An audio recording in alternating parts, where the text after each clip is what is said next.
கரத்தனை ஆணை முகத்தினை இந்தின் இளம்பெறை போலும் ஈற்றனை நந்தி மகந்தனை ஞான கொழுந்தனை குந்தியில் வைத்தடி போற்றுகின்றேன்.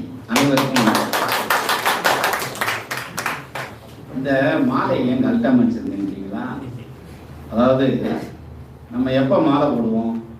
கல்யாணத்துக்கு போட்டுருவோம் இல்லையா? அப்புறம் மாலை போடுறதுங்கிறது ஏதாவது ஒரு விசேஷத்துக்கு போனோம்னா ரொம்ப மாலை போடுறதுங்கிறது இல்லையா? அந்த மாதிரி தான் மாலை போட்டிருப்போம். இப்போ நான் என்ன படித்து தகுந்தேன்னு நினைக்கிறீங்க? ஒன்றும் இல்லை இல்லையா? இல்லை என்ன சம்பாதிச்சு ஒன்றும் கிடையாது. ஆனாலும் சந்தன மாலை வருங்க. இதுக்கு என்ன பண்ணியிருக்கான்? சோசியம் படிச்சு. அப்ப நாளைக்கு இந்த மாதிரியான சந்தன மாலை பல மாலை உங்க தோளையும் தேடி வரும். தயாராக அதுக்குன்னு போட்டுக்கிட்டே இருக்க கூடாது. சரி, காலையில இருந்து பயங்கரமான சப்ஜெக்டோட ஏகப்பட்ட நோட்ஸ் எடுத்து ஒரு மாதிரி டயர்டாக இருப்பீங்க. எப்பயுமே மைக் எனக்கு வரையில நானும் டயர்டாகி மைக்கும் டயர்டாகி நீங்களும் டயர்டாகலாம். அதனால கொஞ்சம் அப்படி குளிக்க விட்ட மாதிரி இருந்தாத்தையும் கரெக்டா இருக்கும். எடுத்ததுமே சூரியன் என்ன சொல்கிறார், சந்திரன் என்ன சொல்கிறார், அவர் என்னென்னமோ சொல்றாரியா, நீ என்ன சொல்ற அப்படின்ற மாதிரி தான் இருக்கும். பொதுவா 4 ஜோசியரை ஒண்ணு சேர்க்கறதுன்னு இருக்காருங்க. 3 சம்சாரத்தை ஒன்னா வச்சு குறைச்சிருக்காரு. என்ன காரணம்? ஒன்னொன்னு ஒரு பக்கம் இருக்கும். இப்ப ஒண்ணும் இல்ல, லக்கண குரு யோகத்தை செய்வார் அப்படின்னு நான் சொல்றேன்னு வச்சுங்களேன். வக்கரமா இருந்தா அப்படின்னு அப்ப குருச்சந்திர யோகம் யோகம் செய்யும் அப்படின்னு சொன்னோம்னு வச்சுங்களேன். அப்ப அது 8ஆம் இடத்துல இருந்துச்சுன்னா, அதாவது எந்த ரூபத்திலையும் நீ சொல்றது தப்பு அப்படின்ற மாதிரியான ஒரு கண்டிஷன்ல நம்ம கேட்கறதுக்கு ரெடி ஆயிடுவோம், அல்லது பேசுறதுக்கு ரெடி ஆயிடுவோம். ஏன்னா நம்மளால பேசாம இருக்க முடியாது. ஏன்னா பேசுறதே நமக்கு குழப்பு இல்லையா? அதுவும் ஜோசியரா வந்துட்டீங்கன்னு வச்சுங்களேன், நீங்க மணிக்கணக்கா பேசணும், எந்த சப்ஜெக்டுமே இல்லாம. அப்படி பேசினா வர்ற கிளைண்ட்டை சாட்டிஸ்ஃபை பண்ண முடியும். சரியா? அப்போ நீங்க நம்ம யூடியூப் சேனல்ல எல்லாம் பேசுறப்ப பாருங்க, சப்ஜெக்ட் இந்த இதுனூண்டு வச்சிருப்பாங்க. அதை பேசுறதுக்கு இழுக்கிற இழுப்புக்கே அப்படியே பெரிய இழுப்பா இழுத்துருவாங்கிற மாதிரியான அந்த மாதிரியான ஒரு பேச்சு திறன் மிக்கவர்கள் தான் ஜோசியரா வர முடியும். ஒண்ணு. ரெண்டாவது, இப்போ நம்ம ஒரு சென்னை சில்க்ஸ் மாதிரி ஜவுளி கடைக்கு போகிறோம் அல்லது ஒரு மாலுக்கு போகிறோம்னு வச்சுங்களேன். பிரமாதமாக ஏசி ஓட்டு ஜம்முன்னு வச்சுருப்பாங்க இல்லையா? நீங்கள் ஜோசியர் மீட்டிங்க்கு நானும் தென் தமிழகத்தில் நிறைய போயிருக்கேன். எங்கேயும் ஏசி ஓட்டு உட்கார வச்சு மீட்டிங் நடத்துனது இல்லை. இவர் கொஞ்சம் பணக்கார ஜோசியர் உள்ளது. எல்லாமே நம்ம சொந்தங்கள் தானே, கொஞ்சம் நல்லா குடுக்கணும் இருக்கு, கொஞ்சம் டீ போட்டு வாங்கி வச்சிருக்கிறேங்க. அதான் இப்ப நீங்க ஜோசியர்கிட்ட பணம் கூட்ட லோன் தர்றாங்களா? ஏசி ஹாலில் உட்காந்து ஜோசியம் படிக்கிற அளவுக்கு ஜோசியம் வளர்ந்துருக்கு சார். நான் படிக்கிறப்ப இந்த அண்ணனுக்கு தெரியும் கூட, அவர் திண்டுக்கல் ஜோசியர் சங்கத்தை உருவாக்குனது ஜெகதீஷ் அண்ணனே, அவர் இருக்காரு, அவருக்கு தெரியும். கிளாஸ்ல எடுப்பாங்க. எங்க எடுப்பாங்க தெரியுங்களா? மலைக்கோட்டைக்கு ஏத்தாப்புல அருள்ஜோதி வள்ளலார் கோயில் இருக்கும். அந்த கோயில்ல செட்டு, ஹாஸ்பிட்டல் செட்டு இருக்கும். அதுல உட்காந்து எடுப்பாங்க. பூரா வயசான பெருசுகளாம் 4 உட்காந்துருக்கும். அதோட நானும் போய் உட்காந்துருப்பேன். அப்போ இப்படித்தான் ஜோசியம் அந்த காலத்துல வளர்ந்தது. ஏன்னா சோசியல் மீடியா கிடையாது, ஒண்ணுமே கிடையாது. ஆனா இப்போ ஜோசியம் அப்படி கிடையாது. அறுசுவை உணவோடு தேநீரோடு ஏசி காலில் உட்கார வச்சு உங்களுக்கு ஜோசியம் சொல்லப்படும் அப்படின்ற கண்டிஷன்ல இன்னைக்கு போயிடுச்சு. இதுல என்ன பியூட்டி தெரியுங்களா? எங்க உட்காந்து படிச்சாலும் நமக்கு என்ன புரியுமோ அது மட்டும்தான் புரியும். எல்லாரும் பேசுவாங்க. ஏன்னா நம்ம தான் ஏத்துக்கிற மனநிலையிலேயே வரமாட்டோமே. என்ன நமக்கு தெரியாத பேசுற போறாங்க அப்படின்னாக்க நிஜமாலுமே பேச மாட்டாங்க. உங்களுக்கு தெரியாத ஒன்றும் பேச போறதில்லை. தங்களுக்கு தெரியாத சட்டம் ஒன்றும் இல்லை. என்ன காரணம்? 9 கிரகம் 12 கட்டத்தை தாண்டி 27 நட்சத்திரத்தை தாண்டி ஏதாவது பேச போறோமா? பொன்னையாசாமி ஐயா ரொம்ப எக்ஸ்பீரியன்ஸ், ஹைலி எக்ஸ்பீரியன்ஸ். அவர் என்ன பேசினாரு? 5ஆம் இடத்த தேதி அப்படின்னாரு. ஏன் 15ஆம் இடத்த தேதியை பேச வேண்டியதானே? அவர் தான் எக்ஸ்பீரியன்ஸ் ஜாஸ்தியானவர் தானே, பேச முடியாது. ரைட்டா? அப்ப அரைச்ச மாவையே தான் அரைக்கணும். நம்ம வச்சிருக்கிறது ஒரே ஒரு மாவு செடி. அதை வச்சுக்கிட்டு இட்லி வேணுமா, தோசை வேணுமா, பொடி தோசை வேணுமா, ஊத்தாப்பம் வேணுமா, இவ்வளவுதான் பண்ண முடியுமே தவிர மாவை புதுசா அரைக்க முடியாது இல்லையா? அப்ப அது மாதிரியான ஒரு யோசனை தான், அந்த மாதிரியான ஒரு சப்ஜெக்ட் ஜோசியம். இன்னொரு விஷயம் என்னன்னு கேட்டீங்கன்னா, பொன்னையாசாமி ஐயா வயசுல இருக்கிறவங்க யாராவது நீங்க நம்ம வீடு பக்கம் பாத்தீங்கன்னா பக்கத்துல யாரும் போக மாட்டான். போனோம்னு வச்சுங்களேன், இப்படித்தான் 1957 அப்படின்னா இலைய ஏரியா விட்டுடா அப்படின்னு ஓடிடுவாங்க. எங்க அவரை விட சொல்லுங்க, அவருக்கு ஃபோன் பண்ணி பாருங்களேன், வேற யாராவது தான் ஃபோன் எடுப்பாங்க. என்னன்னா அவரால் பேச முடியாது, அந்த அளவுக்கு ஃபோன் வரும். அப்போ அவ்வளோ பிஸி. ஒழுங்கா ஜோசியம் படிச்சுக்கிட்டீங்கன்னா வயசான காலத்தில் தனியாக இருக்க மாட்டீங்க. அப்போ லோன்லினஸ் கிடையாது. இல்லாட்டி நம்ம பக்கத்தில் யாரும் வந்து நிற்க கூட மாட்டாங்க. ஏன்னா பக்கத்தில் வந்து நின்னா பழைய புராணத்தையே புலம்புவாண்டான்ற மாதிரி ஆகிப்போம். அதனால ஜோசியம் படிக்கிறது பல வகையில் சேஃப்டி. ரெண்டாவது, ஒரு பிறப்புல கற்ற கல்வி 7 பிறப்புக்கும் வருமா.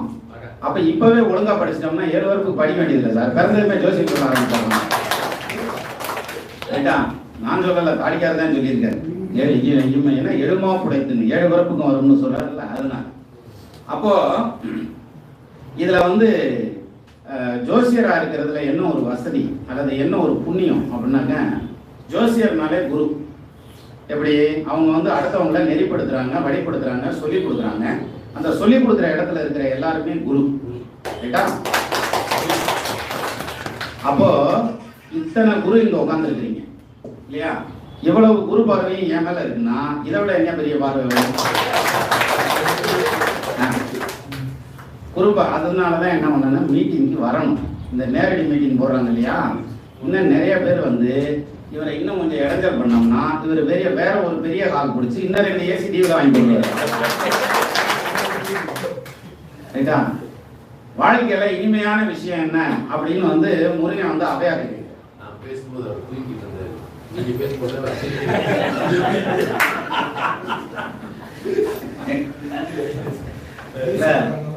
அதாவது அதுக்குதான் ஏசியால் வைக்க கூடாது. படிப்புக்கு நம்மளுக்கு ரொம்ப தூரம். படிப்பை பத்தி பேசிக்கிட்டு இருந்தா தூங்கிடுவோம்ல. சரி, இப்போ ஔவையார்கிட்ட போய் முருகப்பெருமான் கேட்கிறாரு, இனிமையானது எது வாழ்க்கையில அப்படின்னு சொல்லி கேட்டா ஔவையார் என்ன சொல்றாங்க? இனிது இனிது ஏகாந்தம் இனிது. நம்ம தனிமையா உட்கார்ந்து இருக்கிறது தான் இனிமையான விஷயம் அப்படின்னு சொல்லி சொல்றாங்க.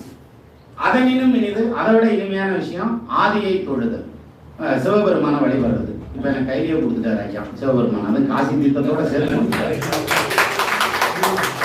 ஸோ நம்ம மீட்டிங்க்கு வந்தவங்க எல்லாத்துக்கும் அது கிடைச்சிருக்கும். அந்த புண்ணியம் எல்லாத்துக்கும் போய் சேரணும். நீங்களும் எல்லாத்துக்கும் பாருங்க, கையில கிடைச்சதை அடுத்தவங்களுக்கு கொடுக்கணுங்கிற எண்ணம் வந்து பகுத்துள்ள பகுதிகளுக்கும் எல்லாம். நீ எவ்வளவு படிப்பு படிச்சிருந்தாலும் நம்மகிட்ட கிடைக்கிற 4 பேருக்கு பகிர்ந்து கொடுத்தா தான் நீ பெரிய மனுஷன். படிச்சதுக்கு அர்த்தம் கற்க கசடர கற்பவை கற்றபி நிற்க அதற்கு. அப்போ அதனினும் இனிது ஆதியை தொழுதல், அதனினும் இனிது, அதை விட இனிது அறிவுள்ளார் சேர்தல் அப்படின்றாங்க. அறிவாளிகள் பக்கத்துல போய் நின்றுட்டு இருக்கிறதுங்கிறது அதை விட பெரிய இனிமையான விஷயம். அதனாலதான் அவர் மீட்டிங்னு கூப்பிட்டது நான் சரன்னு வந்துட்டேன். ஏன்னா இங்க இத்தனை அறிவாளிகள் இருக்கும். ரைட்டா? அப்போ இப்ப நான் மேடையில பேசுறதுனால எனக்கு பூரா தெரியும்னு நீங்க கீழே உட்காந்து கேட்கறதுனால ஒன்றும் தெரியாதுன்னு அர்த்தம் கிடையாது. என்னை விட நிறைய தெரிஞ்சிருக்கும், என்னை விட நிறைய பெர்ஃபார்ம் பண்ணலாம். பட் அதுக்கான டைமிங் வந்து உங்களுக்கு கொடுப்பார், ஆண்டவர் கொடுப்பார். அந்த டைம்ல அந்த பெர்ஃபார்மன்ஸை நீங்க காமிக்கணும். ஆனா என்ன ஒரே ஒரு பிரச்சனை, கீழே எல்லாம் நல்லாத்தையும் பேசுறாங்க. இந்த மேடையில மேலே ஏறி மைக்க பிடிச்சோம்னா மைக்கும் ஆடுது, நம்மளும் ஆடுறோம். என்ன நடக்குமே தெரியல.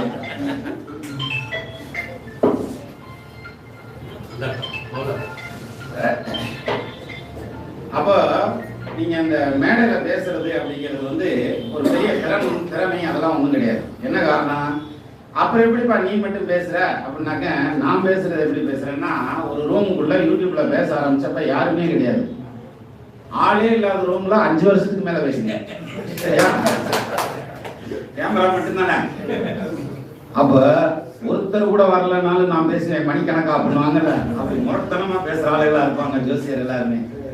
நம்ம வந்து என்ன பண்ணுவோம், 4 பேருக்கு முன்னால வந்தா பேச்சு வர மாட்டேங்குது, பேச்சு வர மாட்டேங்குது. அதெல்லாம் வந்துடும். நம்ம சித்திரமும் கைப்பழக்கம், செந்தமிழும் நாப்பழக்கம், வைத்ததொரு கல்வி மனப்பழக்கம், நாடும் நடையும் நடைப்பழக்கம், கொடையும் நட்பும் தயையும் பிறவி குணம் அப்படின்றான். அப்ப அந்த வகையில பாருங்க, அதனினும் இனிது அறிவுள்ளார் சேர்தல். அதனினும் இனிது என்ன தெரியுங்களா? அறிவுள்ளாரை கனவிலும் நனவிலும் சேர்ந்திருப்பது தான். நம்ம இன்னைக்கு வந்து இந்த மீட்டிங்ல கலந்துட்டு போறோம்னா அடுத்த மீட்டிங்னு ஒரு அறிவிப்பு கொடுப்பார்ல, அப்பவே யோசனை வரணும். ஓ அன்னைக்கு இவங்கெல்லாம் வந்தாங்கல்ல, இப்படிலாம் பேசினாங்கல்ல அப்படிங்கிற அந்த எண்ணம்லாம் வரும். நமக்கு அதெல்லாமே ஓடும். அப்படி ஓடுறதுங்கிறது தான் உருப்படியான அந்த மீட்டிங்கை கலந்துக்கிறதுங்கிறது. அப்ப நேரடியா வர்றதில்ல. இப்போ ஒண்ணு வேணாம் சார், ஒருத்தர் கோயில்ல வேலை பார்க்குறாரு, கூட்டுற வேலை பார்க்குறாரு, அல்லது ஒரு காவலரா இருக்கார், வாட்ச்மேனா இருக்காருன்னு வச்சுக்கோங்க. அவருடைய மனோநிலை எப்படி இருக்கும்? அதே காவலர் வேலையை ஒரு ஜெயிலில் ஒருத்தர் இருக்கார் அல்லது போலீஸ் ஸ்டேஷன்ல ஒருத்தர் வேலை பார்த்துட்டு இருக்காருன்னு வைங்க, அவருடைய மனோநிலை எப்படி இருக்கும்? இங்க வர்றவங்கள பூரா இவர் சாஃப்டா தான் பார்ப்பாரு, அங்க வர்றவங்கள பூரா சந்தேகத்தோட தான் பார்ப்பாரு. இது வந்து அந்த இருக்கிற இடத்துக்கு தகுந்த மாதிரியான ஒரு சூழ்நிலை. அப்போ மனோநிலை எங்க மாறுது? நம்ம கூட யாரெல்லாம் இருக்காங்களோ அதை பொறுத்து தான் மனோநிலை மாறும். அப்ப நம்ம கூட இப்ப யாரெல்லாம் இருக்காங்க? மெத்த படித்த நிறைந்த அறிவாளிகள் இருக்கிறாங்க, நிறைய ஜோதிட வல்லுநர்கள் இருக்காங்க. நல்லா யோசிச்சு பாருங்க, நமக்கு நெகட்டிவ் தாட்ஸ் இப்போ வருமா? நிச்சயமா வராது. அதுக்காகவே மீட்டிங் வரும். சரியா? அப்போ ஒரு மீட்டிங் நடத்துறது என்ன கஷ்டம் அப்படின்னா, கிட்டத்தட்ட ஒரு கல்யாணம் பண்ற மாதிரி. ஒரு மீட்டிங் நடத்துறதுங்கிறது ஒரு கல்யாணம் பண்ற மாதிரி. கல்யாணத்துல வந்து மாமன் மச்சினையும் கோச்சிட்டு போவேன், இங்க வந்து மனசுக்குள்ளேயே கோச்சிட்டு போயிடுவாங்க. எங்க இந்த ஜோசியர் மீட்டிங் நடத்துறது, என்ன மீட்டிங் நடத்துறாங்க, 2 மணிக்கு முடிக்கிறேன், நாங்க 8 மணிக்கு, இந்த மாதிரி தான் குறை சொல்லிக்கிட்டே தான் இருக்கும். நம்ம நிறைய மட்டுமே பார்த்தாலே போதும், குறையவே பார்க்க வேண்டாம். நிறைய மட்டுமே, ஏன்னா இவ்வளவு சிரமத்துக்கு மத்தியிலையும் இவ்வளவு பண்ணியிருக்காருல்ல, நம்ம என்ன பண்ணியிருக்கோம் சார் அப்படி யோசிப்போம். இப்போ அவர் வந்து ஒரு மாசத்துக்கு ஒரு 5-6 மணி நேரம் மீட்டிங் நடத்துறாருன்னு வச்சுக்கோங்களேன். இந்த 6 மணி நேரம் அவர் பொதுவாக தான் செலவு பண்றாரு. இந்த டயத்தை, காசை விடுங்க, டயத்தை செலவு பண்றாரு. நம்ம ஒரு மாசத்துக்கு 5 மணி நேரம் ஏதாவது ஃப்ரீயா செலவு பண்ணியிருக்கோமான்னு பாருங்க. ரீல்ஸ் பார்த்துருப்போம், ஷார்ட்ஸ் பார்த்துருப்போம், யூடியூப் பார்த்துருப்போம். இதெல்லாம் நமக்கு தான் பார்க்குறோம். நான் சொல்றது அடுத்தவங்களுக்காக நம்ம 1 மணி நேரம் செலவு பண்ணியிருக்கோமான்னு பாருங்க. நம்ம எங்க இருக்கோம், இவர் எங்க இருக்காருங்கிறது தெரியும். அதே மாதிரி ஐயா சொன்னாங்க, 3 வயசுல நான் தந்தையாரை இழந்துட்டேன். அவர் மட்டும் இருந்திருந்தாரு, சுத்தமா அவருக்கு சொல்லி கொடுத்துருக்க மாட்டார். இல்லையா? இவருக்கு அப்பாட்ட இருந்து கிடைக்க கூடாதுன்னு இருக்குப்பா, அப்புறம் எப்படி கிடைக்கும்? கிடைக்க கூடாதுல்ல. இருந்தாலும் பிரயோஜனம் இல்லை, போனாலும் பிரயோஜனம் இல்லைங்கிறதுனால போனா போயிட்டு போதுன்னு விட்டார். அதே விஷயம், வேற ஒண்ணும் இல்லை. நம்ம புரிஞ்சுக்கிறது எப்பயும் நேர்மறையா புரிஞ்சுக்கணும், எதிர்மறையா புரிஞ்சுக்க கூடாதுல்ல. அவராவது அப்பா விட்டு 3 வயசுல பிரிஞ்ச அப்படின்னாரு, நான்லாம் 7 மாசத்துலயே வந்துட்டேன். தாய் தாப்பனாரை விட்டே வந்தாச்சு. அம்மா அப்பாலாம் சொல்லித்தே தெரியும். ஸோ விஷயம் என்னன்னா, நம்ம எப்படி வந்தோங்கிறது மேட்டரே கிடையாது, என்ன பண்ண போறோங்கிறது தான் மேட்ரு. இப்போ நீங்க எல்லாம் ஜோசியர் ஆகிறதுக்கு முடிவு பண்ணி வந்து உட்காந்துருக்கோம். ஒரு சிலர் ஜோசியராக இருக்கும், ஒரு சிலர் ப்ரொஃபஷனலாக பார்த்துட்டு இருக்கோம். அப்படின்னா என்ன அர்த்தம் தெரியுமா? எல்லாரும் வாழ்க்கையில எங்கனையும் ஒரு பக்கம் செமத்தியா வாங்கியிருக்கோம்னு அர்த்தம்.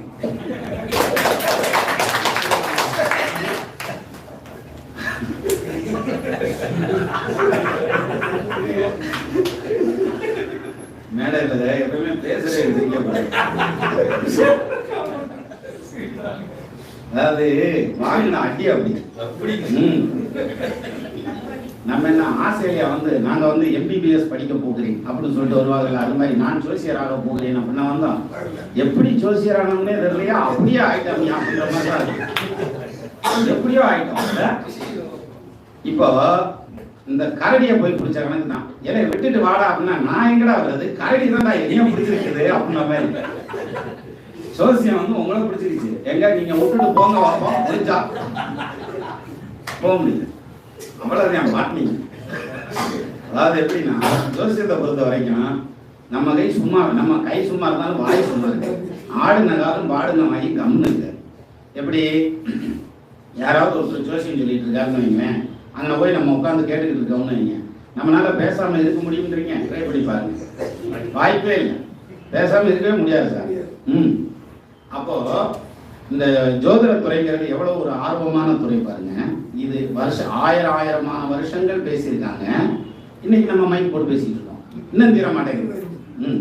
அப்ப இன்னும் எவ்வளவு நாளைக்கு தான் பேசி எப்பத்தான் தீர்க்கிறது? வாய்ப்பே இல்லை. ஆனா ஜோதிடம் படிக்கிறதுக்கு முன்னால், ஜோதிடம் படித்ததற்கு பின்னால், இப்படி 2 பிரிவு எடுத்து பாருங்க. அதுக்கு முன்னால இருந்தது சரி எம்பிட்டு முட்டாள்தனமா நடந்துக்கிட்டான் அப்படிங்கிற மாதிரி இருக்கும்.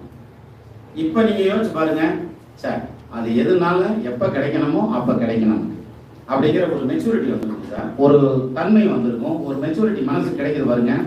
இது வந்து எந்த காலேஜ்ல எந்த யூனிவர்சிட்டியில படிச்சாலும் கிடைக்காது, ஜோசியம் அவங்க கையில வந்து. அப்போ எப்பேற்பட்ட சப்ஜெக்டை எடுத்து வச்சு படிச்சுக்கிட்டு இருக்கோம். ஆனா வெளியில இருக்க என்ன சொல்லுவான், என்னது ஜோசியம் படிக்கிறியா, ஏன் சும்மா ஏன்டா இதை போய் இழுத்துக்கிட்டு இருக்கீங்க அப்படின்னு. ஏன்னா அவனுக்கு தெரியாது சப்ஜெக்ட் என்னன்னு, அவங்களுக்கு தெரியாது சார். தெரிஞ்சா அவங்க சொல்ல மாட்டாங்க. இப்போ சிம்பிளா ஒரு விஷயம் பாருங்க, வீடு மனை வண்டி வாகனம் அப்படின்னு சொன்னதான் நம்ம உடனே எங்க போவோம்? நான் இப்ப சொன்னதுமே 4ஆம் இடத்தை நோக்கி, செவ்வாயை நோக்கி, சொத்து அப்படின்னு செவ்வாயை நோக்கி அப்படின்னு. அப்போ செவ்வாய்க்கு எத்தனாவது பார்வை சார் கொடுத்துருக்கான்? 4வது பார்வை கொடுத்துருக்கானா?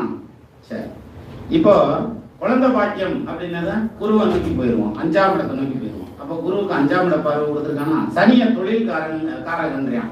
அப்போ சனிக்கு 10ஆம் இட பார்வை கொடுத்துருக்கானா? 10ஆம் இடம் தொழில் ஸ்தானமா? ஸோ இது என்ன பிளானிங்? அவன் பாட்டுக்கு மனம் போல கொடுத்துட்டானா அப்படின்னாக்க இல்லை, அப்படி கொடுக்கல. சூரியனுக்கு அடுத்து நிற்கிறது புதன், புதனுக்கு அடுத்து நிற்கிறது சுக்கிரன், சுக்கிரனுக்கு அடுத்து நிற்கிறது பூமி. 3 கிரகம் முடிஞ்சு வச்சா 4வது கிரகம் வர்றது யாரு? செவ்வாய். அந்த செவ்வாய்க்கு 4ஆம் பார்வை உண்டு, 4வது சுத்துல இருக்குது. எல்லா கிரகத்துக்கும் 7ஆம் பார்வை இருக்குது, செவ்வாய்க்கும் 7ஆம் பார்வை இருக்கு. இந்த 4ஆம் இடத்துல இருந்து 4 இடம் என்னங்க? அது என்ன வருது? 4, 5, 6, 7 வருதா? 7 ஏற்கனவே பொதுவான பார்வை. அப்ப அதுக்கு அடுத்த வீட்டை சேர்த்து போடு, 8ஆம் பார்வை உண்டு செவ்வாய்க்கு. சரியா? எல்லாமே கால்குலேஷன் சார். அதுலயும் இந்த 120 வருஷம் தசா சிஸ்டம் இருக்கு பாருங்க. அந்த தசா சிஸ்டம் பூமி இங்க இருக்கு, பூமிக்கு இங்கிட்டு குரு இருக்காரு, சனி இருக்காரு, செவ்வாய் இருக்காரு, இந்த பக்கம் வந்து சுக்கிரன் இருக்காரு, புதன் இருக்காரு, சூரியன் இருக்காரு, சந்திரன்லாம் இருக்கு. நீங்க இதையும் 2 வருஷத்தையும் பிரிச்சு பாருங்க. இதுல 60 வருஷம் வரும், இதுல 60 வருஷம் வரும், ரெண்டும் சேர்ந்து 120 வருஷம். இதெல்லாம் நான் வீடியோ ரொம்ப நாளைக்கு முன்னாடியே பார்த்தேன். சரிங்களா? ஆனா இவ்வளவு கால்குலேஷன் நம்ம இப்ப நமக்கு கொடுத்துருக்காங்க பார்த்தீங்களா? இந்த லக்னம் கண்டுபிடிக்கிறது, ஆதியில் மாதர் கர்ப்பச்சல் நீக்கி இருப்பு கண்டுபிடிக்கிறது. ஓ, அந்த பருப்பெல்லாம் கண்டுபிடிக்கணுமா அப்படின்ற மாதிரி இருக்கும் இப்போ எல்லாத்துக்கும். என்னன்னா யாருக்குமே எதுவும் கண்டுபிடிக்க தெரிய வேண்டியதில்லை. நம்ம நேராக வந்து ஜாதகத்தை வந்து சாஃப்ட்வேரில் என்ட்ரு பண்ணோம்னா அது கொடுக்குது. ஷட் வர்க்கம் வேணுமா, அஷ்ட வர்க்கம் வேணுமா, அந்த வர்க்கம் வேணுமா, இந்த வர்க்கம் எல்லாத்தையும் கொடுத்துருது. இப்போ பிரச்சனையே என்னன்னா நம்ம எல்லாரும் ஜாதகத்தில் லக்னம் கணிக்க படைக்கணும், அதே மாதிரி தசாபுத்தி கணிக்க படைக்கணும். தசாபுத்தி மட்டும் கணிக்கணும்னு சொல்லி உட்கார வச்சு கிளாஸ் எடுத்தாங்கன்னு வைங்களேன், பாதி பேர் ஓடிக்கிறோம். என்ன காரணம்னா 6 டிஜிட் நம்பரை 8 டிஜிட் நம்பரால் பெருக்கு அப்படின்னுவாங்க. சரி, அது ஒரு 2 ஸ்டெப்போட விட்டுறலாமா? இல்லை கடைசியில் மீதி என்ன வருதுன்னு பாருங்க. சார், லக்ன நிச்சயத்துக்கு மீதி என்ன வருது? வளர்வரையா இருந்தால் அஸ்வினி முதலாகவும், தேய்வரையா இருந்தால் அவிட்ட முதலாகவும் என்னன்னு கொடுத்துருப்பான். நீங்க எதுவுமே தப்பிக்க முடியாது, கடைசி வரைக்கும் கணக்கு போட்டாகணும். அப்போ கால்குலேட்டரும் கிடையாது. நான் படிக்கிறப்ப என்ன பண்ணேன்னா கால்குலேட்டர் வச்சு கணக்கு போடுவேன், பாக்கெட் கால்குலேட்டர் வச்சுட்டு கணக்கு போடுவேன்னா அப்போவே சொல்லுவாங்க, அன்னைக்கு இருந்த பெரிய ஜோசியர்கள் சொல்லுவாங்க, இவர் பெரிய விஞ்ஞானி, மிஷின் எல்லாம் வச்சு கணக்கு போடுறாரு அப்படின்னு. அன்னைக்கு தெரியாது இப்படியெல்லாம் வருங்க. சார், ஒரு காலத்துல ஜோசியம் படிக்கிறவங்க எல்லாம் ஜரம் படிச்சுட்டு இருந்தாங்கம்பாங்க. இன்னைக்கு பாருங்க, விஐபி ஜோசியர்லாம் வர்றாங்க. யார் பஸ்ல வர்றா? எல்லாரும் குதிரையில வர்ற மாதிரி கார்ல தானே வர்றாங்க. சரியா? அப்போ ஜோதிடர்கள் எல்லாருமே வந்து நல்ல வருமானத்தை நோக்கி தான் போயிட்டு இருக்காங்க. யாருமே வருமானம் இல்லாம இல்லை. சரியா? இப்போ அடுத்த பாயிண்ட், இந்த வர்ற வருமானத்தை நம்ம யாருக்காவது தானம் தர்மம் அப்படிங்கிறத பண்ணினா தான் மேலும் நம்ம வளர்ச்சி அடைய முடியும்.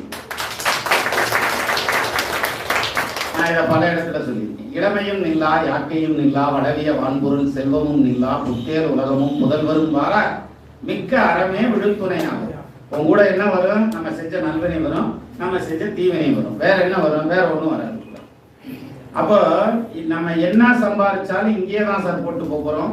நம்மளுடைய பேரு, புகழ், அந்தஸ்து, கௌரவம், படிப்பு, மதிப்பு, மரியாதை, திறமை, வகை எல்லாத்தையும் இங்கே போட்டு போயிடுவோம். வாரணம் குருதமார்பும் வரையினை அடுத்ததோடும் நாரத முனிவருக்கேற்ப நயம்பட உரைத்தனாகும் தாரணி மௌலி பத்தும் சங்கரன் கொடுத்த வாடும் வீரமும் களத்தை ஓட்டு வெறுங்கையால் இலங்கை உட்கான் அப்படிங்கிறேன். சும்மாதே திரும்பி போனாங்க. யாரு? ராமன். நம்ம சும்மாதான் போயாகும். அப்போ படித்த படிப்பை 4 பேர்த்துக்கு அள்ளி கொடுத்தீங்கன்னு வச்சுக்கோங்களேன், அதில் வர்ற அந்த புண்ணியம் வந்து 7 பிறப்புக்கும் தொடரும், படிக்காமலே வரும்.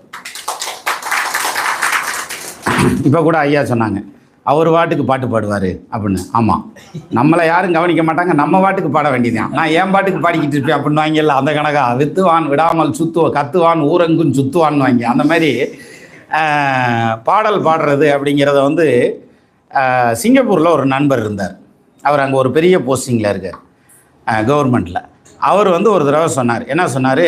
அதாவது நீங்கள் இந்த பாடல்லாம் படித்து இப்படிலாம் சொல்கிறீங்கன்னா அது வந்து இந்த பிறப்பில் வந்தது கிடையாது. நீங்கள் ஏற்கனவே வந்து இதில் பரிச்சயமாக இருப்பீங்க. அதனால் அதனுடைய விட்ட குறை தொட்ட குறைமாங்கல்ல, அது மாதிரி அதனுடைய நீட்சியாக தொடர்ச்சியாக உங்களுக்கு கூடவே வருது. உங்களுக்கு அதில் காஸ்மிக் கனெக்ஷன் இருக்குது. அதனால தான் பாடல் மறந்து வச்சுன்னா இப்படி மேலே பார்த்துக்கிட்டு பாடுறீங்க. நம்ம திருன்னு முழிக்கிறோங்கிறது நம்மளுக்கு மட்டும்தான் தெரியும். சரியா? இருந்தாலும் நீங்கள் மேலே பார்த்து பாடுறீங்க அப்படின்னு சொன்னார். சே பாரியா, அதாவது ஒரு 2 பேர்த்துக்கு மேலே வந்துட்டிங்கன்னா அதுக்கப்புறம் நீங்கள் மண்டையை சொரிஞ்சிங்கன்னா கூட சே ஐயா சிந்திக்கிறாரியா என்னத்தை சிந்திக்கிறாருன்னு தெரியல. என்னத்தை சிந்திக்கிறாருன்னு தெரியல, ஆனால் சிந்திக்கிறாரியா அப்படின்ட்டுருவாங்க. அதனால் ஜோதிடத்தை பொறுத்த வரைக்கும் ஒவ்வொருத்தருக்கும் ஒவ்வொரு ஸ்டைல் இருக்கும். இப்போ நம்ம இதில் முக்கியமாக தெரிஞ்சுக்க வேண்டியது, எனக்கு தெரிஞ்ச ஜோதிடருக்கு இருக்க வேண்டிய மிக முக்கியமான குணம் என்ன அப்படின்னா, மாற்றான் தோட்டத்து மல்லிகை மணக்கும். ரைட்டா? நான் சொல்கிறது கரெக்டாக இருக்கும், நான் சொல்கிறது சரியாக சொல்லுவேன், நான் சொல்கிறது மட்டும்தான் சரின்னு இல்லை, நீங்கள் சொல்கிறதும் சரியாக இருக்கும், யார் சொல்கிறதும் சரியாக இருக்கும். ஆனால் அவங்க நம்ம மெத்தடை யூஸ் பண்ணி சொல்ல மாட்டாங்க, வேறு ஏதாவது மெத்தடை யூஸ் பண்ணி சொல்லிகிட்டு இருப்பாங்க. ஆனால் அந்த பலன் வந்து கரெக்டாக வரும். அப்படின்னா என்ன அர்த்தம்? கோழி குருடாக இருந்தால் பிரச்சனை இல்லை, குழம்பு ருசியாக இருக்கணும்னு அர்த்தம். ரைட்டா? அப்போ நீ கொடுக்குற பலன் வந்து கரெக்டாக கொடுக்கணும். அதை விட்டு ஆட தெரியாதவன் வீதி ஓனன்ன மாதிரி நீ வந்து நீ கேள்வி கேட்குறது தப்பு. அவன் என்னத்தையே கேட்குறான், கேள்வி கேட்கத்தான் சார் நம்மகிட்ட வர்றான். அவன் கேள்வி கேட்காம இருக்கணும்னாக்க வீட்டிலே இருந்துக்கலாமே, வீட்டுக்கார மாட்டேன் ஒன்றும் கேட்க முடியாதுல்ல, அதனால் அங்கேயே இருந்துக்கலாம்ல. ஆனால் நம்மகிட்ட கேள்வி கேட்குறதுக்கு தானே வர்றாங்க. அப்போ கேட்குற கேள்வி என்ன வேணாலும் கேளு, உனக்கு அறிவு இருக்கான்னு கூட கேளு, அதுக்கும் பதில் சொல்கிறேன் அப்படின்ட்டு போயிடறோம் நம்ம. ரைட்டா? அதை விட்டுட்டு நம்ம 4 கேள்வி கேட்டதுக்கப்புறம் அப்புறம் அப்படிம்பாங்க. அவன் கேள்வி கேட்டு கிறங்கி போயிடணும், அப்படி பதில் சொல்லணும் நம்ம. அப்போது நம்ம அதுக்கு தான் தயாராகணுமே தவிர அதை விட்டுட்டு கேள்வி கேட்டுருவாங்களோ, அடுத்த கேள்வி கேட்டு இன்னும் தெரியாத கேள்வியை கேட்டுருவானோ அப்படின்ற மாதிரியான பயமாயிரும். அதையும் முதன்னு ஜாதகம் எடுத்து பார்ப்போம் பாருங்கள். நமக்கு மேடையில் எக்ஸ்பிளைன் பண்ணுவாங்க, போர்டில் எல்லாம் போட்டு எக்ஸ்பிளைன் பண்ணுவாங்க. அப்போல்லாம் பார்த்தீங்கன்னா ரொம்ப பிரமாதமாக புரியும். 9ஆம் இடத்தில் குரு இருந்தால் லக்கணத்தை பார்க்கிறார், அங்கே பார்க்குறார், இங்கே பார்க்குறார், வேடிக்கை பார்க்குறார், பராக் பார்க்குறார், எல்லாம் பார்க்குறார், அதனால் வந்து பிரமாதமாக இருக்கும் அப்படின்னு சொல்லி கொடுத்துருப்பாங்க, நமக்கு புரியும். நம்ம போய் அந்த நோட்டை விரிச்சதுக்கப்புறம் நம்ம பார்க்குறது அல்ஜிப்ரா கணக்கு பார்த்த மாதிரியே இருக்கும். என்னடா ஒன்றுமே புரியலை, எங்கே இருந்து ஆரம்பிக்கிறது, எங்கிட்ட பார்த்தாலும் ஒன்றுமே மாதிரியே பேரிகார்டு வச்சுருக்காங்க அப்படின்ற மாதிரியே இருக்கும் இல்லையா? அப்போது ஜோசியம் வந்து எப்போப்பா எவ்வளோ நாள்ப்பா நான் ஒரு 2 வருஷமாக படிக்கிறேன், நான் ஒரு 5 வருஷமாக படிக்கிறேன், 10 வருஷமாக படிக்கிறேன்னு சொல்கிற ஆளுகளெல்லாம் எனக்கு தெரியும். அப்போ எப்போ சொல்கிறது? அடுத்த ஜென்மத்திலையா? அப்போ நான்லாம் படிக்க ஆரம்பித்தது ஒரு 6 மாதத்துலேயே சொல்ல ஆரம்பிச்சிட்டேன். 6 மாதமே ஜாஸ்தி. நமக்கு தெரிஞ்ச சொல்லிடுவோம், ரைட்டுன்னா ரைட்டுன்னு சொல்லட்டு, இல்லைன்னா தப்புன்னு கூட சொல்லிட்டு போகிறேன், அதனால் என்ன இருக்குது, ஆனால் சொல்லிட்டோம்ல அந்த இடத்துக்கு வந்துடுவோம்ல. அதாவது நம்ம எடுத்து கம்பு சுற்றினா தான் சார் தப்பாக சுற்றுறோமா ரைட்டாக சுற்றுறோமான்னு தெரியும். இப்போ யாருமே கல்யாணம் பண்ணதில்லை, புதுசாக தான் கல்யாணம் பண்ணுறான், எங்களுக்கு எக்ஸ்பீரியன்ஸ் இல்லை, நான் அப்புறம் பண்ணிக்கிறேன்னா சொல்கிறோம். கல்யாணம்னது முதல்ல ஓடி போய் நின்றுக்கிறோம்ல, அது மாதிரி தான். அதில் வந்து இந்த இதில் தான் சொல்லுவாங்க. அதனால் ஐயா சொன்னாங்க, வாஸ்துவை பற்றி பேசலை, பிரமாதமாக சொன்னார். தென்மேற்கு மூலையை பற்றி சொன்னார். அந்த இதுக்கு வந்து காக்கையர் சிற்ப சாஸ்திரம் இருக்குது, சிற்ப ரத்னாகாரம் இருக்குது, இப்படி நிறைய புத்தகங்கள் இருக்குது. அதுலேயும் அதே மாதிரி தான். அதாவது ஜோதிடம் படிச்சிருக்கோம் அப்படிங்கல இந்த வாஸ்து பிரசன்னம் இந்த மாதிரியான லைனை வந்து அப்படியே டச் பண்ணி வச்சுக்கணும். நமக்கு பெருசாக எமினெண்ட்டாக வரலைனாலும் ஏதாவது ஒரு விதத்தில் அது யூஸ் ஆகும் நமக்கு. பொதுவாக வந்து ஒரு மனையை செலக்ட் பண்ணையில் தான் காக்கையர் சிற்பத்தில் கொடுக்குறான். அருக்கனும் ஜோமன் தானும் அழகுடன் மிகவே தாழ்ந்து திருக்கிழர் மேற்கும் தெற்கும் தெதிந்துயர் பூமி மேலாம் வருத்தமில் வாழ்வு வாழ்வர். அதாவது மேற்கும் தெற்கும் உயரம் இருக்கணும், வடக்கும் கிழக்கும் தாழ இருந்ததுன்னா அவங்க வந்து கஷ்டம் இல்லாமல் பிழைப்பாங்க, நல்லபடியாக பிழைப்பாங்க. அப்படி மனையை செலக்ட் பண்ணி கொடுங்க அப்படின்னு சொல்லி சிற்பசாஸ்திரத்தில் சொல்கிறாங்க. சிற்பசாஸ்திரத்தில் சொல்கிற அளவுக்கு பர்ஃபெக்டாக நம்ம ஒரு வீட்டை கட்ட முடியுமான்னா கட்ட முடியாது. ஏன்னா அந்த அளவுக்கு அதில் வந்து ரொம்ப சாஸ்திரம்லாம் இருக்குது. சரி, கன்னி மூலையில் ஏதாவது டிஸ்டர்ப் பண்ணால் கண்டிப்பாக அந்த குடும்பம் டிஸ்டர்ப் ஆகும் அப்படிங்கிறத அவர் ஐயா வந்து ரொம்ப தெளிவாக சொன்னார். அது ரொம்ப முக்கியமான பாயிண்ட்டு. என்னென்னா கன்னி மூலை வந்து சிவகாசி பட்டாசு ஃபேக்ட்ரி மாதிரி. அங்கே போய் எங்கிட்டாவது தம் அடிக்கிறேன் தண்ணி அடிக்கிறேன்னு நினைட்டா பண்ணோம்னா அது மொத்தத்தையும் பிடிங்கி விட்டு போயிடும். அப்போது இப்படி தான் ஒரு தடவை வாஸ்து பார்க்க ஒரு வீட்டுக்கு போகிறேன். அந்த வீட்டில் கன்னி மூலையில் போர் இருக்குது. நல்லா கவனிங்க, அவர் தொட்டி தான் இருக்கக்கூடாதுன்னாரு, அங்கே போரே போட்டு வச்சுருக்கான் கன்னி மூலையில். அப்போ இந்த போர் இருக்கக்கூடாது அப்படின்னு நான் சொல்கிறேன். அந்த வீட்டுக்காரர் கேட்குறாரு, ஏன் இருந்தால் என்ன பண்ணும்? ஆகாது என்றால் அவ்வனம் உனக்கு வயோத்தி மாகாதல் ராமன் மன்னவன் அப்படின்னு சொல்லி கம்பர் எழுதுனது அவர் படிச்சிருக்க மாட்டார்ல, அதனால் ஏன் இருந்தால் என்ன செய்யும் அப்படின்னாரு. இது யார் வீடியா? எங்கள் அண்ணன் வீடு. சரி, இருந்தால் சரியாக வராதுங்க, என்ன செய்யும்னு சொல்லு. நான் என்ன செய்யும், இந்த வீட்டில் இருக்க பொண்ணு வந்து நடத்தை நெறி தவறி போகிறதுக்கு வாய்ப்பு இருக்குது அப்படின்னு ஒரு வார்த்தை சொல்கிறேன். அதனால் என்ன, எங்கள் அண்ணன் இறந்து போயிட்டாரு, நான் எங்கள் அண்ணன் முன்னாடி 2வது சம்சாரமாக கட்டிக்கிட்டேன் அப்படின்னாரு. இப்போ என்ன செய்யணும்? உன்னையெல்லாம் வாஸ்து ஒன்றுமே செய்யாதுடா.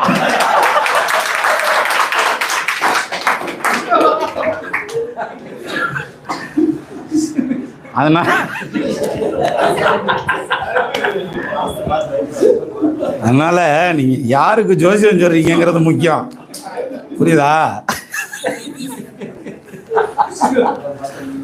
ஒன்னு எதுவும் பண்ற அளவுக்கு வாசத்துக்கு திறம் கிடையாது ராசா, அப்படி ஆகி போச்சு. அப்பதான் நண்பர் சொன்னாரு, அண்ணி வேணுமா கண்ணியில போர், சிம்பிளா முடிச்சுக்க. இப்படியாவது வந்து சிக்குவான் நம்மகிட்ட ஜாலாம் பார்க்க, அதுவும் நோட்டோட வந்துடுவாங்க. வந்து உட்காந்து நம்மளே எல்போர்டில் இருப்போம், என்ன கேட்க போகிறாங்கன்னு தெரியல. ஏன்னா நம்ம நிறைய இடத்துல கேட்டிருப்போம். நான் கேட்டிருக்கேன் சார், ஒருத்தர் எதுக்காக வர்றார் அப்படின்னு எப்படி தெரிஞ்சுக்கிறது, அதாவது அந்த கொஸ்டின் என்ன கேட்குறதுக்காக வர்றாருன்னு நம்ம எப்படி தெரிஞ்சுக்கிறது அப்படின்னு நான் நிறைய ஜோசியத்தை கேட்டிருக்கேன் நான் படிக்கிற காலங்களில். இப்போ ஐயா படித்து முடிச்சிட்டிங்களான்னு கேட்டுறாதீங்க, இன்னும் படிச்சுக்கிட்டு தான் இருக்கேன். அப்போ படிக்க ஆரம்பிக்கிற காலங்களில் அந்த மாதிரி கேட்குறது யாருமே எனக்கு சொல்லலை. என்ன காரணம் தெரியுமா? அவங்களுக்கும் தெரியல. அவங்க சொல்லக்கூடாதுன்னெலாம் இல்லை, ஒன்று ஒன்றா அவங்களும் ட்ரை பண்ணிகிட்டே இருக்காங்க, எதுவும் வந்த வார்டு இல்லை. அப்படின்னா என்ன அர்த்தம்? நம்ம எதை பிடிச்சி போகிறோமோ அதில் போனோம்னா கரெக்டாக வந்துடும். நான் பல மீட்டிங்கில் பல இடத்துல சொல்லியிருக்கேன் சார். ஒன்றும் இல்லை சார், சும்மா வந்து நீங்கள் இதில் எடுத்துக்கோங்க, யாராவது ஒருத்தர் வந்து நின்று கொஷின் கேட்குறாரு, நமக்கு எந்த ஐடியாவும் கிடைக்கல, அவர் ஓட்டிருக்க சட்ட கலர் எடுத்துங்க, அது சொல்லும் சார் விவரம் பூராத்தியன், படக்கு படக்குன்னு சொல்லும். சிம்பிளாக எடுத்துங்க. கேட்டுக்கிட்ட ஒருத்தர் கடைசியாக நிற்கிறாரு, சேப் சட்டை தானே ஓட்டு நிற்கிறாரு, செவ்வாய் வந்து அவருக்கு வீக்கு, பூர்வீகத்தை விட்டு இடம் மாறி இருப்பாருன்னு சொல்லுங்க, ஆமான்னு சொல்லுவார். சார் ஆமான்னு சொல்லுங்க, இல்லைன்னு சொல்லிடக்கூடாதியா.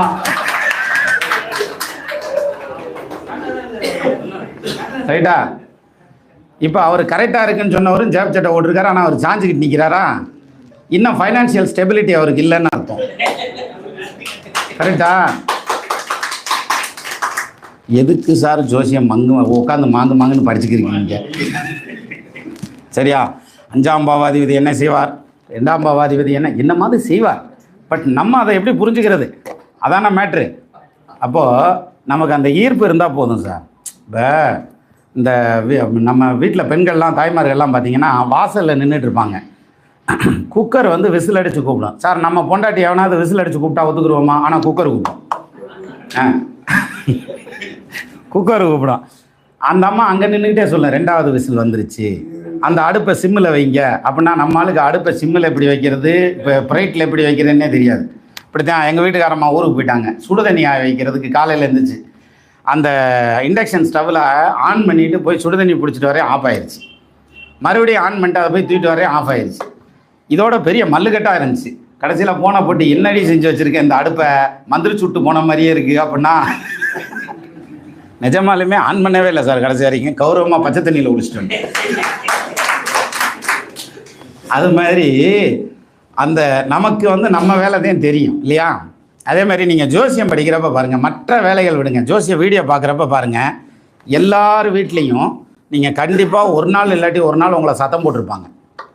என்ன இதுக்குள்ளே போயிட்டு வேறு வேலை இல்லையா, நான் கூப்பிட்டா மனுஷனுக்கு கேட்குதா அப்படின்னு யாரும் உங்களை நீங்கள் இன்னும் ஒழுங்காக வீடியோ பார்க்கலன்னு.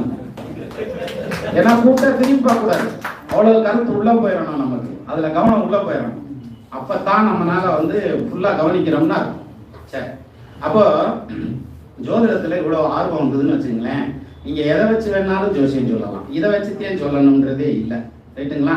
இப்போ சிம்பிளாக எடுத்துக்கோங்க, ஒருத்தர் வர்றாரு நம்ம வீட்டுக்கு, வந்து சேரில் உட்கார சொல்கிறோம், ஒரு சேர் எடுத்து போடுறோம். இந்த சேர் எடுத்து போட்டு தான் அப்படியே போட்ட இடத்துலையே வந்து உட்கார மாட்டாங்க, நல்லா கவனிச்சு பாருங்க தெரியும். ஒன்று முன்னால் இழுத்து உட்காருவாங்க, இல்லாட்டி பின்னால் தள்ளி போட்டு உட்காருவாங்க. ரைட்டா? இப்போ முன்னால் இழுத்து உட்காரான்னு வைங்களேன், நீ கேட்குற கேள்வி சக்ஸஸ்ல போட ஜெயிச்சிருவாடான்றலாம், சிம்பிளாக முடிச்சிடலாம். பின்னால் போகிறாருன்னு வச்சுங்களேன், ஆல்ரெடி சிக்கல் இருக்க உள்ள இருக்கே, பண கஷ்டமாயா இல்லை உறவு சிக்கலா அப்படின்னோம்னா ஆமான்ட்டுருவார். சரியா? நீ எதில் வேணாலும் ஜோசியம் எடுத்துக்க, எங்கிட்ட வேணாலும் எடுத்துக்க. அப்போது இந்த பொன்னையசாமி ஐயா தான் செய்வார், எனக்கு கிரகமே வேணாம், வெறும் கட்டத்தை கூறா, நான் ஜோசியம் சொல்கிறேன் அப்படின்னு. அப்போ அது அவரு திறமை இல்லையா? ஒரு கட்டத்தில் நம்மளும் இப்படி ஆரம்பிச்சிடும். அப்போ அனுபவம் வரணும். அந்த அனுபவம் வரணும்னா என்ன பண்ணணும்? சாதகம் பார்க்கணும். நான் மாட்டோம்னா ஐயா சொல்றோம், பார்க்க மாட்டோம்னா சொல்றோம், ஒண்ணு எவனும் ஒழுங்கு கொடுக்க மாட்டேன், அல்லது வந்து நமக்கு பார்த்தாலே இங்கதான் உதறுது. என்ன செய்ய சார், நான் தெரியாம தான் கேட்கிறேன், உங்க கையில சாதகம் தானே கொடுத்துருக்காங்க, உங்களை தூக்கிட்டு போய் ஒன்றும் இபிஎஸ்எஸ்ல உட்கார வைக்கலையே. இந்த எந்த பீஸ் கட்டையை பிடுங்கிறதுன்னு தெரியாம எங்காவது குறுக்க கையை வச்சிருவோம்னு சொல்றது ஒன்றும் இல்லை இல்லை. நீங்க எதை பிடுங்கினாலும் ரைட். இதுல இன்னொரு பெரிய குழப்பம் என்னன்னா, அந்த கல்யாண பொருத்தம், திருமண பொருத்தம் பார்க்குறப்ப நம்ம ஜோசியருக்கு ஒரு என்ன இருக்கும், என்ன தெரியுங்களா, நம்ம தான் பொருத்தம் பார்க்குறோம், நம்மதே 2 பேர்த்தையும் சேர்த்து வைக்கிறோம். நம்ம ஏதாவது தப்பு பண்ணிட்டோம், நாளைக்கு ஏதாவது இடையில பிரச்சனை ஆகிட்டா, பெண் பாவம் பொல்லாதது, ஆண் பாவம் அதிகமானது, நாளைக்கு இந்த குடும்பம் பாதிச்சுட்டா அதனால நம்மளுக்கு ஏதாவது சாபம் வந்துருமோ, பாவம் வந்துருமோ அப்படின்னு எல்லாம் நினைச்சுக்கிட்டு இந்த பொருத்தம் சொல்றதுக்கு ரொம்ப திணறுவோம். நீங்க திணறவே வேண்டியது. நீங்க செய்ய வேண்டாம்னாலும் அவன் செய்வான், செய்யினாலும் செய்வான். புரியுதா? நீ வேண்டாம்னு சொன்னா வேணும்னு சொல்ற ஜோசியர் வர்ற வரைக்கும் போயிட்டே இருப்பாங்க. சரியா? வேணும்னு சொன்னீங்கன்னா உங்களோட முடிச்சுட்டு போயிடுவாங்க. ஆனா அதுக்கப்புறம் கண்டிப்பா சண்டை வரும். சண்டை வந்தாத்தையும் குடும்பம் வரலன்னு வைங்க, 2 பேருக்கு மேலே மிஸ்டேக் இருக்குன்னு 2 பேர்த்துல எவனா ஒருத்தர் இழுத்துக்கிட்டீங்கன்னா சண்டை வரணும். கூடுதல் காமத்திற்கு இன்பம் அதற்கின்பம் கூடி முயங்க பெறும். யாரு? வள்ளுவர். அந்த ஆளே பொண்டாட்டிட்ட சண்டை ஓடுறான். அப்ப நம்மளுக்கு சொல்ல வேணும். அப்போ கண்டிப்பா நம்ம அந்த குடும்பத்துல சண்டை வரும். நேரம் என்ன கேட்பாங்க தெரியுமா, நீங்க சொன்னதுனாலதான் பண்ணேன், இல்லாட்டி நான் பண்ணியிருக்க மாட்டேன். உங்க வார்த்தைக்கு மதிப்பு கொடுத்து நீங்களே சொல்லிட்டீங்கிறதுனால, நீங்க சொன்னா சரியா இருக்குங்கிறதுனால நமக்கு தலை கிருகிருன்னு சுத்தி சொத்துன்னு வந்துருக்காங்க. சரியா? அதாவது விதி இது என்னன்னா, மழை பேரும் உள்ள பேரும் மகாதேவனுக்கே தெரியாதுன்னு. அது மாதிரி மேரேஜ் மேட் இன் ஹெவன், திருமணங்கள் ஜோசியர் ஆபீஸில் நிச்சயிக்கப்படவில்லை, சொர்க்கத்தில் நிச்சயிக்கப்படுது. அப்புறம் நீ நாங்க என்ன சொல்றோம்? ஆமா, அப்புறம் எதுக்கா பொருத்தம் பாக்குறோம்? அப்படித்தான் ஒரு டவுட் வந்ததுல. அதான் அது வாட்டில் நடக்குதுல்ல, அப்புறம் என்னத்துக்கு பொருத்தம் பார்க்குறான் அப்படின்னோம்னா அப்படி இல்லை. இவங்க 2 பேருடைய திருமண வாழ்க்கை சீரன் சிறப்புமா போகும் போகாதுங்கிற பாயிண்ட் நமக்கு தெரியும் இல்லையா? இப்போ சீர்மிகு மேலாம் வீட்டில் செவ்வாயும் வெள்ளி சேரின் தார்மீகம் உள்ளத்தோடே மனைவியும் அறிய மாற்றால் சார்புடையவனாய் தீய சகதிகள் உடன்று இந்த பாரதனின் செல்வம் உள்ள பரத்தையராக போமே அப்படின்னு ஒரு கருத்து உண்டு. இப்படி ஒரு கிரக நிலை இருக்குன்னு வச்சுக்கோமே. அப்போ அந்த கல்யாணத்துக்கு அப்புறம் இந்த குடும்பம் கண்டிப்பாக பிரச்சனையை சந்திக்க போகுதுன்னு தெரியுதுன்னு வச்சுங்களேன். அவங்கள மனசளவில் நம்ம தயார் பண்ணணும். அதான் ஜோசியருடைய வேலை. இங்கே பாரியா, குடும்பம்னு இருந்தால் சண்டை வரும். அந்த மாப்பிள்ளை சண்டை போடுறானா இல்லையோ, உன் புள்ள பிரமாதமான நாள் வழக்கமாக எடுத்தே அடிப்பான். அவன் அடி வாங்க முடியாமல் ஒரு நாள் ஒடியாயிருக்கான், அங்கே பஞ்சாயத்து ஆகும். இதை சந்திக்கிறதுக்கு நீ ரெடியாக இருந்துக்க. என்ன காரணம்? அவங்க ஆத்தா புள்ள வளர்த்தது அப்படியான்னு சிம்பிளா முடிச்சிடலாம். அதே ஸ்பீட்ல அப்படியே போவார், வெறப்பாவே போவார். நீ புள்ள வளர்த்தது ஜோசியாரன் சொல்றாண்டியாங்க, என்ன லட்சணத்துல வளர்த்துருக்கேன்னா அவன் சொல்றியான் அப்படின்னு வருவாரு. அதாவது எதுக்குன்னா, அவங்கள நம்ம விதியை மாற்றி அமைக்க முடியாது. நம்மளால கிழக்க போற வண்டியை திருப்பி மேற்க அனுப்ப முடியாது. ஆனா அதே சமயத்துல வண்டி கிழக்க போது, ஸ்லோவா போது, இவ்வளவு நேரத்துல போகும் அப்படிங்கிற விஷயத்தெல்லாம் எடுத்து சொல்ல முடியும். அவங்க மனசை தயார் பண்ண முடியும். அதுக்கு தான் சார் பேசணும். மற்றபடி நம்ம பூராத்தையும் மாற்றி அமைச்சிருவோம். எங்க அப்பா தவறி போனார் ஒரு டைம். நான் போய் இந்த இளவு வாங்குறதுக்காக நின்றுட்டு இப்படி கையை நிற்பாகலே அப்படி நின்றுட்டு இருக்கேன். வர்றவங்க எல்லாரும் கேட்குறாரு, ஏன் உனக்கு தெரியாதான்? நீ பார்க்கலையா? ஏன் உனக்கு தெரியாதான்? நீ எதுவும் பண்ணலையா? சரிடா, அவர் 75 வயசுல போயிட்டாரு. சரி, இந்த 75 வயசுல நமக்கு தெரியுதுன்னே வச்சுங்க. தெரிஞ்ச மாதிரி ஆக்ஷன் தான் எல்லாரும் விடுறாங்க, அது தனி. தெரியுதுன்னே வச்சுக்கிறேங்க. என்ன செய்வேன்? நான் கையில முடிச்சா நிறுத்துவேன். எப்ப நம்ம டவுன் பஸ்லயே வர்றாரு, அடுத்த பஸ்ல வர சொல்றதுக்கு ஒண்ணும் இல்லையே. அப்ப நம்மளால எதையுமே மாற்ற முடியாது. கரெக்டா சொல்லணும்னா, வீட்டுல டிவி சேனலை கூட நம்ம செலவுக்கு மாற்ற முடியாது. ரைட்டா? ஆனா என்னமோ ஜோசியம் படிச்சது நம்ம தான் பூராத்தையும் தகுத்துற மாதிரியும், நம்ம கல்யாணம் பண்றதுக்கு இந்த பொருத்தம் பார்க்கல, நம்ம சொன்னாத்தையும் நடக்கும். இல்லாட்டி போய் சாமியாரத்தையும் போயிடலாம் அப்படின்ற மாதிரியான மனநிலைக்கெல்லாம் நீங்க போகாதீங்க. அது அதுபாட்டுக்கு நடக்கும். இந்த இடத்துல நான் சொல்ற வார்த்தை எப்படி தெரியுமா? அர்ச்சனன் வெள்ளையும் காண்டி தூக்கி எரிஞ்சிட்டு, என்னங்கடா இது, சண்டைக்கு நான்லாம் வரமாட்டேன், பூரா அம்பிட்டு சொந்த வந்தமா நிற்கிறேன் அப்படின்னு சொல்லிட்டு விட்டான். கீதையில பகவான் என்ன சொன்னாரு? உன் பாட்டுக்கு உன் வேலையை செய். அவன் ஏற்கனவே செத்து போனாங்க. நீ உன் பாட்டுக்கு உன் வேலையை செய், கடமையை செய், பலனை எதிர்பாராது. அது மாதிரி உங்கள்கிட்ட பொருத்தம் பார்க்க வர்றது ஏற்கனவே சோடிதான் வர்றாங்க. அதனால அவங்க கல்யாணம் ஆனவங்க தான் இந்த பிறப்புல என்ன அனுபவிக்கிறோமோ அதான் கொண்டு வர்றாங்க. நீங்க அதை பார்த்து தான் நம்ம படிச்சு சொல்ல போறோமே தவிர, நம்ம ஒரு குடும்பத்தை உருவாக்கவில்லை, நம்ம இந்த விதியை எழுதலை. அதான் ரொம்ப நம்ம அந்த இடத்துல தான் நம்ம மிஸ் பண்ணிடுறோம். நம்ம தான் விதியை எழுதுறோம் அப்படின்னு நம்ம நினைச்சுக்கிறதா நான் நினைக்கிறேன். அது எந்த அளவுக்கு கரெக்டுன்னு தெரியல. அப்போ இன்னொரு முக்கியமான விஷயம், போன தடவையும் சொன்னேன், இந்த தடவையும் சொன்னேன், ஜோசியராக இருக்கிறவங்க சப்பாடி மாதிரி ஒரே இடத்துல உட்காந்துருப்போம். சரியா? அப்போ உடம்பை மெயின்டைன் பண்ணுறது ரொம்ப முக்கியம் ஜோசியராக இருக்கிறது. எல்லா ஜோசியருக்கும் பாருங்க 90% தொப்பை இருக்கும். எல்லாருமே பொன்னையா சாய் மாதிரி இருக்க மாட்டாங்க. அவரை மாதிரி நம்மளும் சிப்பா போடலாம்னா வயிறு நமக்கு 2 அடி முன்னாடியே இல்லை போகுது. எங்கிட்ட போய் சிப்பா போடுறது? சிப்பா போட்டால் தலானிக்கு உரம் போட்ட மாதிரியே இருக்கும். அப்போ என்னாச்சு அப்படின்னாக்க உடம்பை மெயின்டைன் பண்ணுறதுக்கு டெய்லி வாக்கிங். எஸ், நீங்கள் தினமும் எப்படி படிக்கிறீங்களோ அது மாதிரி டெய்லி வாக்கிங் பண்ணணும். நம்ம எங்கே படிக்கிறோம்? இப்போ டெய்லி ஷார்ட்ஸ் பார்க்குறோம், வீடியோ பார்க்குறோம், அப்படித்தான் பார்க்குறோம் அப்படின்றோம்ல. அது மாதிரி நீங்கள் வாக்கிங் போகிறத ரெகுலரைஸ் பண்ணிக்கோங்க. டெய்லி நடக்கணும், கண்டிப்பாக நடக்கணும் சார். அது ரொம்ப முக்கியம். ஏன்னா உடம்பை மெயின்டைன் பண்ணியே ஆகணும். ஏன்னா நிறைய பேர் நம்ம அதில் ஏமாந்துருவோம். ஒன்று.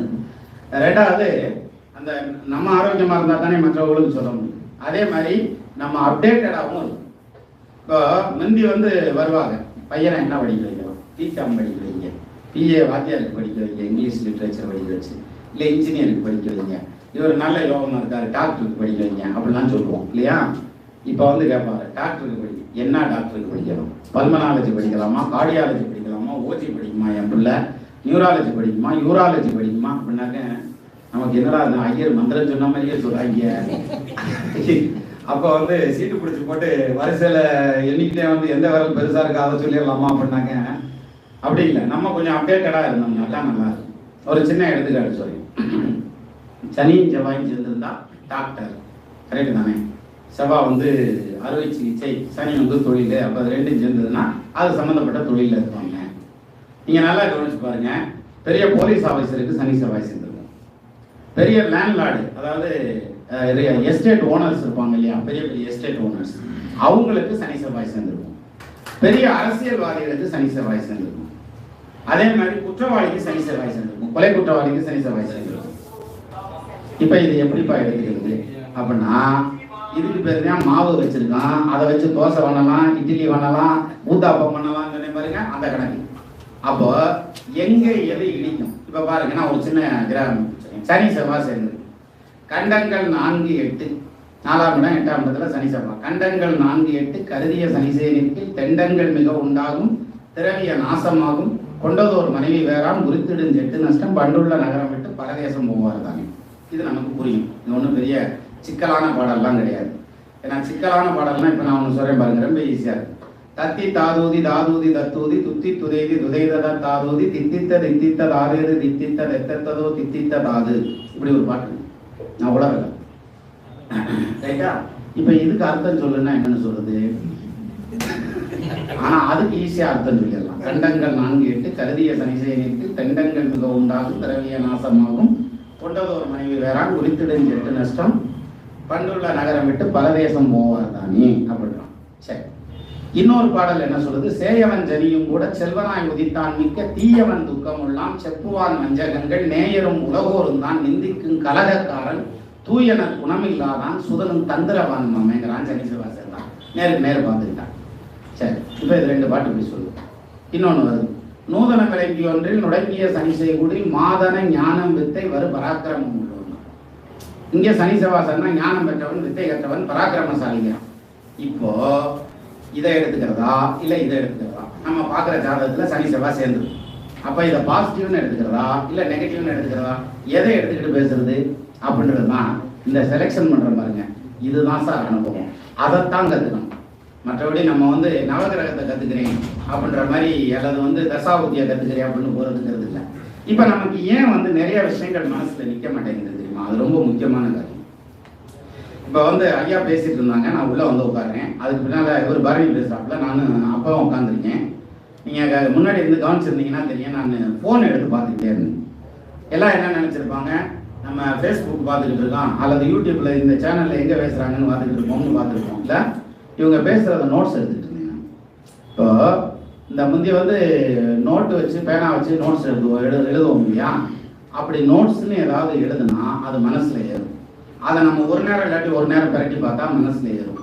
சார் மனசில் ஏறுறதுக்கு பாராயணம் பண்ணணும் சார். தினமும் அதோட டச்சில் இருக்கணும், படிச்சுக்கிட்டே இருக்கணும், அல்லது கேட்டுக்கிட்டே இருக்கணும், அல்லது பார்த்துக்கிட்டே இருக்கணும், பிரட்டிக்கிட்டே இருக்கணும். நம்ம என்ன பண்ணுவோம்னா, இப்போ ஒரு வீடியோ பார்ப்போம். கோடியில் சம்பாதிப்பது யார் அப்படின்னு முதல்ல அதை போட்டுருவோம். அடுத்தது கோடியில் ஏமாறுவன் யாருன்னு ஒரு வீடியோ வந்துடும், அங்கே போயிடுவோம். இது மறந்து போயிடும். என்ன காரணம்? நம்ம எதையுமே எழுதலை, அதனால மனசுல பதியாது, டீப்பா பதியாது. அப்ப என்ன பண்ணணும்னா அதோட இன்ட்ராகேட் பண்ணிக்கிட்டே இருக்கும். இப்போ இந்த ஐயா தான் சொன்னாங்க, நீங்க வந்து அவர் நிறைய பாட்டு பாடுறாரு அப்படின்னு. சார் நிஜமா சொல்றேன் சார், ஒரே ஒரு பாட்டு பாடணும்னா 4 வரியில என்சீர் கலைநடிகடி ஆசிரியர் விருத்தத்துல ஒரு பாட்டு பாடணும்னா குறைஞ்சது நீ அந்த பாட்டை 100 வாட்டி எழுதி பார்க்கணும். 100 வாட்டி எழுதி பார்க்கணும். ஒரு 500 வாட்டி சொல்லி பார்த்துக்கணும், அப்பத்தே வருது, இல்லாட்டி வராது. அதை விட நீங்க கேட்டதும் அந்த இடத்துல வரணும். இது அரசாங்க வேலை கிடைக்குமா என் பிள்ளைக்கு அப்படின்னு கேட்டா, உத்தமர் குருவும் செவ்வாய் வேறுபன வெள்ளியானோர் தக்கனர் கேந்திரத்தில் தனித்துமே இருப்பராய் மிக்கதோர் புகழினோட மேல்நிலை பதவி பெற்று சிக்கலை இன்றி வாழ்வில் சிறப்பறாம் அரசினாலேனும். அப்போ அந்த அரசாங்கம்ங்கிறது வந்து சேரணும், அதை எடுத்து கொடுக்கணும். அப்போ அதுக்கு என்ன பண்ணணும்? சித்திரமும் கைப்பழக்கம், செந்தமிழும் நாப்பழக்கம், வைத்ததொரு கல்வி மனப்பழக்கம், நாடும் நடையும் நடைப்பழக்கம், கொடையும் நட்பும் தையும் பிறவிக்கணுங்கிறான். அப்போ தொடர்ந்து நம்ம ப்ராக்டிஸ் பண்ணிக்கிட்டே இருக்கணும். ஒன்று, இன்னைக்கு மீட்டிங் போயிட்டு வரேன் அப்படின்னு சொல்லி வீட்டில் சொல்லிட்டு கிளம்பல தான் ஓய்வு சொன்னாப்புல. போகிற பக்கம்லாம் நீ வாட்டுக்கு சோக்கு அடிச்சுட்டே வந்துடாத, உன்னை சோக்கராகவே ஆக்கிடுவாங்க. கார்டு மாற்றிக்கிறோம். காடு ஒன்று காடு போயிடும், இல்லாட்டி பேட்டரி போயிடும். நான் பேசுகிறேன், காடுக்கே பொருட்களை போகுது.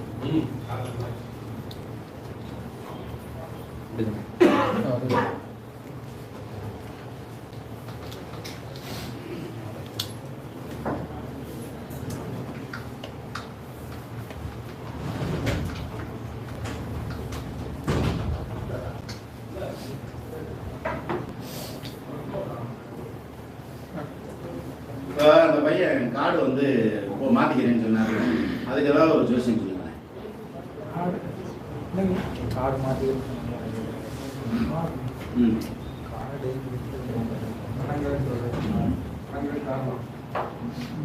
கார்டு மாத்திக்கிறேன் கொஞ்சம் பொறுங்க பேசாதீங்க அப்படின்னாரா?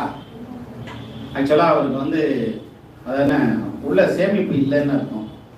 வாங்குற சம்பளம் அவருக்கு நிற்காது. ஒண்ணு, கல்யாணம் லேட் மேரேஜ் தான் நடக்கும். தம்பி ராசா ஆமான்னு சொல்றாரு. ராசா வயசு என்ன? 30 சார். ரைட். பத்தியா இன்னும் கல்யாணம் ஆள இல்ல? ரைட் சார் பேசலாம். பேசலாமா? அப்ப கண்டிப்பா கல்யாணம்.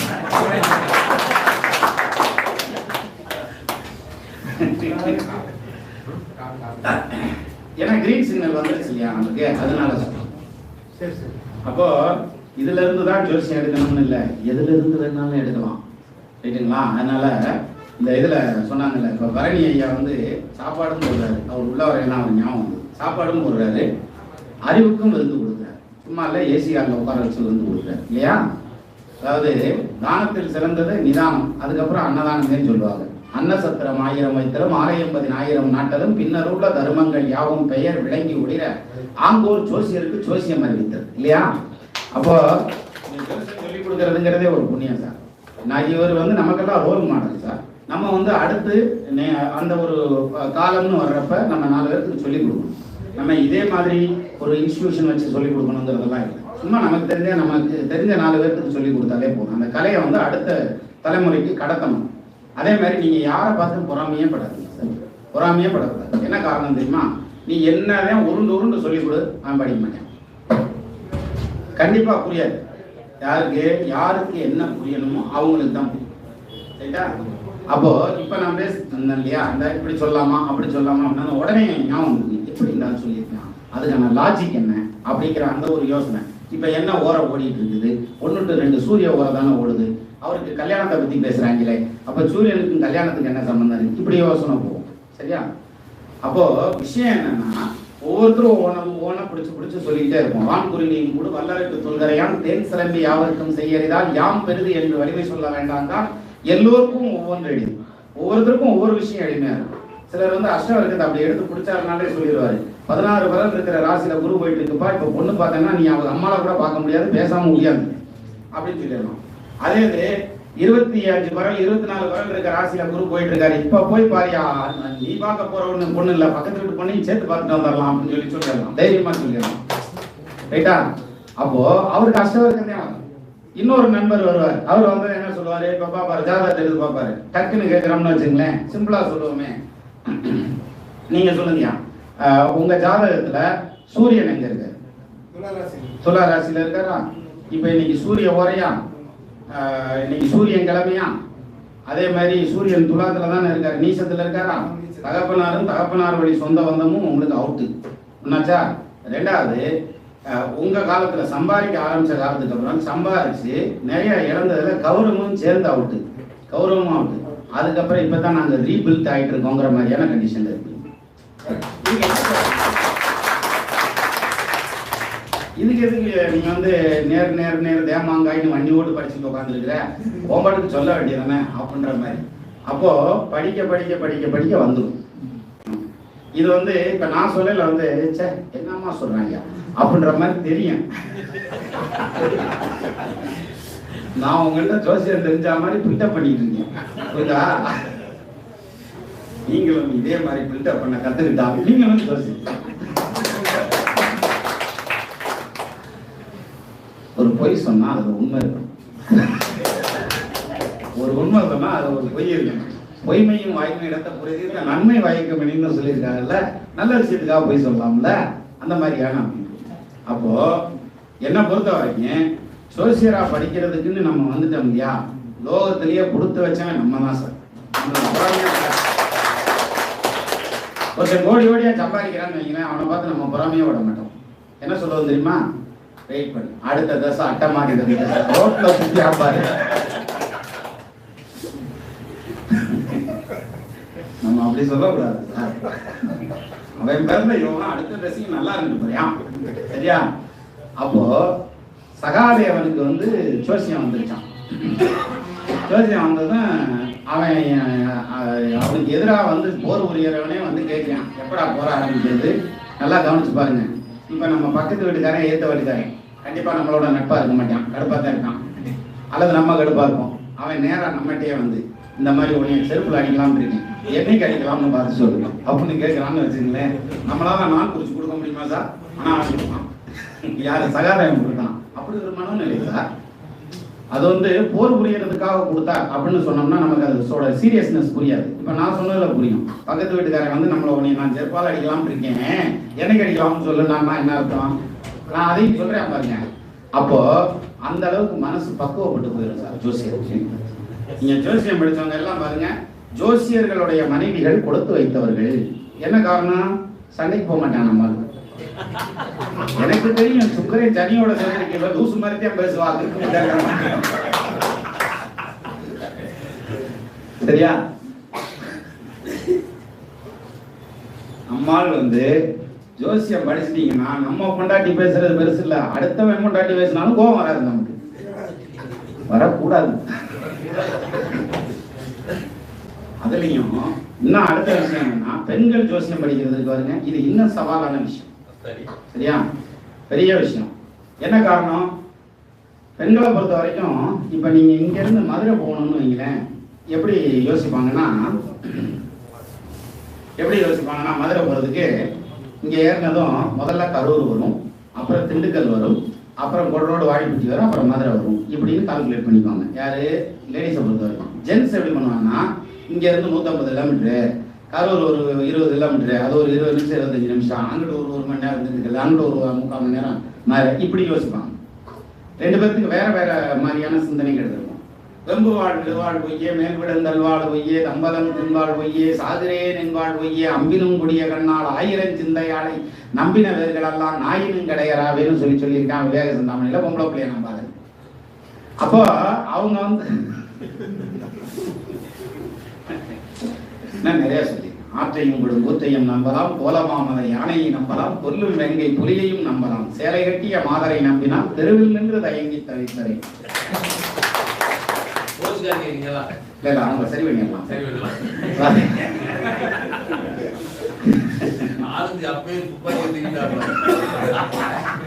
அதாவது சோசியல் தானே படிச்சேன், நீ எதுக்கு இதெல்லாம் தேவையில்லாம படிச்சேன்?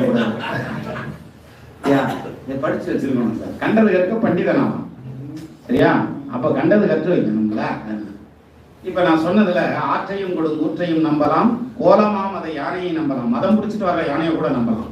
ஆனா மனைவிக்கு மதம் பிடிச்சா அடக்கவே முடியாது. அதனால கோலமாம் அதை யானையை நம்பலாம், கொல்லும் வேங்கை புலியையும் நம்பலாம், சேலை கட்டிய மாதரை இல்லை சேல் விழி அகற்றிய மாதரை நம்பினார். அப்படின்னா நம்ம நேருக்கு நேரம் நின்று பேசுறோம்ல, அந்த கருவிழி நம்ம மேலேயே ஈர்ப்பா இருக்கணும். கருவிழி நம்மகிட்ட இருந்து இப்படி விலை ஓடுதுன்னு வச்சுக்கோங்க, முகம் அப்படியே இருக்கும். கருவிழி மட்டும் மாறி மாறி போச்சுன்னா அவங்க மனசுல கள்ள இருக்குன்னு அர்த்தம். உள்ளத்தால் உள்ளலும் தீதேவரன் பொருளை கள்ளத்தால் கொள்ளே மணல் அப்படின்றாங்கல்ல, இப்போ மனசுல கள்ள இருக்குன்னு அர்த்தம். அப்ப அந்த மாதிரி மாதர்கள் கிட்ட பழகக்கூடாது, பக்கத்துல நிக்க கூடாது அப்படின்னு சொல்றாங்க. அவர் கரெக்டா தான் சொல்லியிருக்காரு. நம்ம எல்லாத்தையும் தப்பா மட்டும் தானே புரிஞ்சுக்கிறோம், ரைட்டா எதுக்கு புரிஞ்சுக்கிறோம்? ஒண்ணும் இல்ல, அஷ்டமாதிபதி அப்படின்னா அது கெடுக்கும், செயலுக்கு அனுப்பும், நஷ்டப்படுத்தும், அவமானம் வரும், வேற என்ன சார் வரும்? இதெல்லாம் தானே சொல்ல தெரியும் நமக்கு. நான் ஒரு எடுத்துக்காட்டு சொல்றேன். அஷ்டமாதிபதி 6ஆம் இடத்துல போய் நின்று தசை நடக்குது. இப்ப கொடுக்குமா கெடுக்குமா? அப்படின்னா கொடுக்கும். சரி, அஷ்டமாதிபதி அஷ்டமத்துல உட்காந்து தசை நடத்துறாரு, கொடுக்குமா கெடுக்குமா? கொடுக்கும். 12ஆம் இடத்துல உட்காந்துருக்காரு, கொடுக்கும். 2ஆம் இடத்துல உட்காந்துருக்காரு, கெடுக்கும். அவர் வக்ரம் ஆயிட்டாரு, கொடுக்கும். நீ எங்க வேணாலும் இருக்கட்டும், நீ அஷ்டமாதிபதியா அவர் கொடுக்கணும்னு முடிவுனா கொடுத்துருவார், ரைட்டா? அப்போ இது இப்ப இதுலதான் நம்ம வீட்டுல சண்டை போட்டுக்குருவோம். இன்னைக்கு சாப்பாடு இல்லைன்னு முடிவாயிருச்சுன்னா கண்டிப்பா இல்லைதான். நீ கடைக்கு போனாலும் இட்லி தீண்டு வச்சுட்டுருவேன், வந்து பட்டியாத்தான் படுத்தாவே, இல்லாட்டி அந்த அம்மாட்ட மறுபடியும் போய் கையை காலம் பிடிச்சி கெஞ்சி ஆகணும், எந்திரிப்பா என்ன தேவை பண்ணி கொடுப்பாங்க. அப்போ விஷயம் தான். அப்போ நம்ம எந்த அளவுக்கு வந்து நம்ம ஈடுபாடோட படிக்கிறோம் அப்படிங்கிறதுல தான் சார் ஜோசியம் இருக்குது. அப்போ அஷ்டமாதிபதி தசை அப்படின்னா எல்லாத்துக்கும் கெடுக்குமா? கெடுக்காது. சரி, இப்போ நான் வரையில சொன்னேன் இல்லையா, வீட்டுக்கார மாத்திரம்லாங்க சப்ஜெக்ட் ஏதாவது பேசிக்கிறாயா, இல்லாட்டி உனக்கு ஜோசியம் தெரியாதுன்னு வச்சுக்கிற போறாங்க அப்படின்ற மாதிரி சப்ஜெக்ட்னு ஏதாவது சொல்லணும்ல. இப்போ சொல்றேன், ராகு தசை நடக்குது சார். 8ஆம் இடத்துல ராகு நின்று தசை நடக்குது. நீங்க நம்ம வீடியோ ஃபாலோ பண்ணிருந்தீங்கன்னா தெரியும். அது 8ஆம் இடத்துல ராகு நின்று தசை நடக்குது. இது கொடுக்குமா கெடுக்குமா? கொடுக்கும். அப்ப கெடுக்காதா? கெடுக்கும் இல்லையா? ஆரம்பத்துல கொடுத்துட்டா போகும்போது கெடுத்துட்டு போயிடுவாரு. போகும்போது கெடுத்து ஆரம்பத்துல கொடுக்காம இருந்தாருன்னா போகும்போது கொடுத்துட்டு போயிடுவாரு. சரி, இப்ப பாருங்க, சரி, பாம்பரன்னா பிற்பலனை தரும், முற்பலனை கொடுத்தேன்னா அந்த அவசரம். கம்பன் வீட்டு கட்டத்தரையும் கவிபாடு அது மாதிரி வீட்டுக்கு அவரு பாடுறாரு, அவரு பாட்டுக்கு பாடுறாரு. யோசிக்காதீங்க, உங்களை நான் மானசீகமா குருவா இருப்பேன். 10ஆம் வீட்டுக்கு அதிபதி உச்சமா இருந்தாலும் ஆட்சியா வர்றாரா? 10 கதிவன் ஆட்சி உச்சம் பரிபாட்சி வரும் கேட்கிறோமா? வித்துக்குரிய ராகமுடன் விலங்குமுடைய தரமான புத்தகத்தை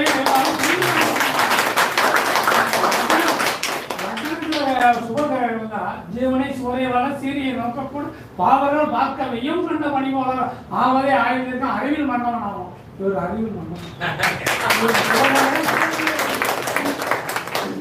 பாடெல்லாம் ஒரு நிறைய மனப்பாடம் பண்ணி வச்சிருக்கேன். அதே மாதிரி சேவகனி வந்துச்சுன்னா பாரப்பா 12 ஜென்மனில் பாங்கான உலகம் சஞ்சார நாளில் சீரப்பா சரணோயும் அம்மைகையின் சிவசா ஜலவயமும் பொருளும் சேரும் கூறப்பா குடியோடி போக செய்யலாம் கொட்டவனே குடும்பத்தை கலவு. இங்க நான் சொன்ன வீட்டுக்கு முன்னாடி ஆரம்பிச்சா வீட்டுக்கு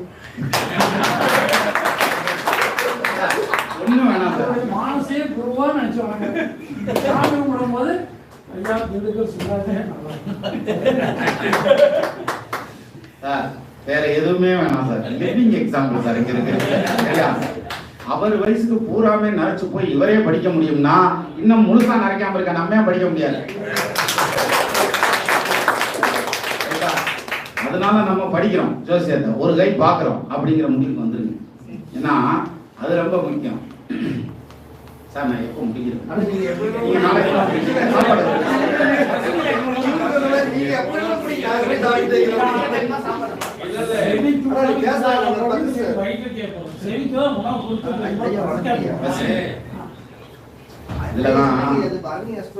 நம்ம இதுலதான் சொல்லுவாங்க, என் ஒய்ஃப் தான் சொல்லுவாங்க, ஏதாவது கல்யாணத்துக்கு போனோம்னா நீ வாட்டுக்கு அங்க போய் உட்காந்து வாயை வளர்த்துட்டு இருக்காத அப்படிம்பாங்க.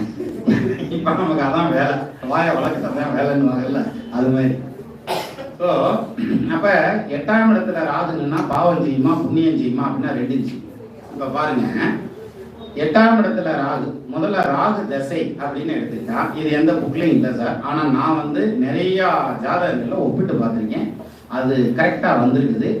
அதை நான் எடுத்துக்காட்டு போட்டு எக்ஸாம்பிள் கொடுத்து வீடியோவும் போட்டு வச்சிருக்கேன், சேனல்லையும் இருக்கு, நீங்க எப்பனாலும் பார்த்துக்கலாம். இதெல்லாம் நான் பல வருடங்களுக்கு முன்னாடியே இருக்கேன்.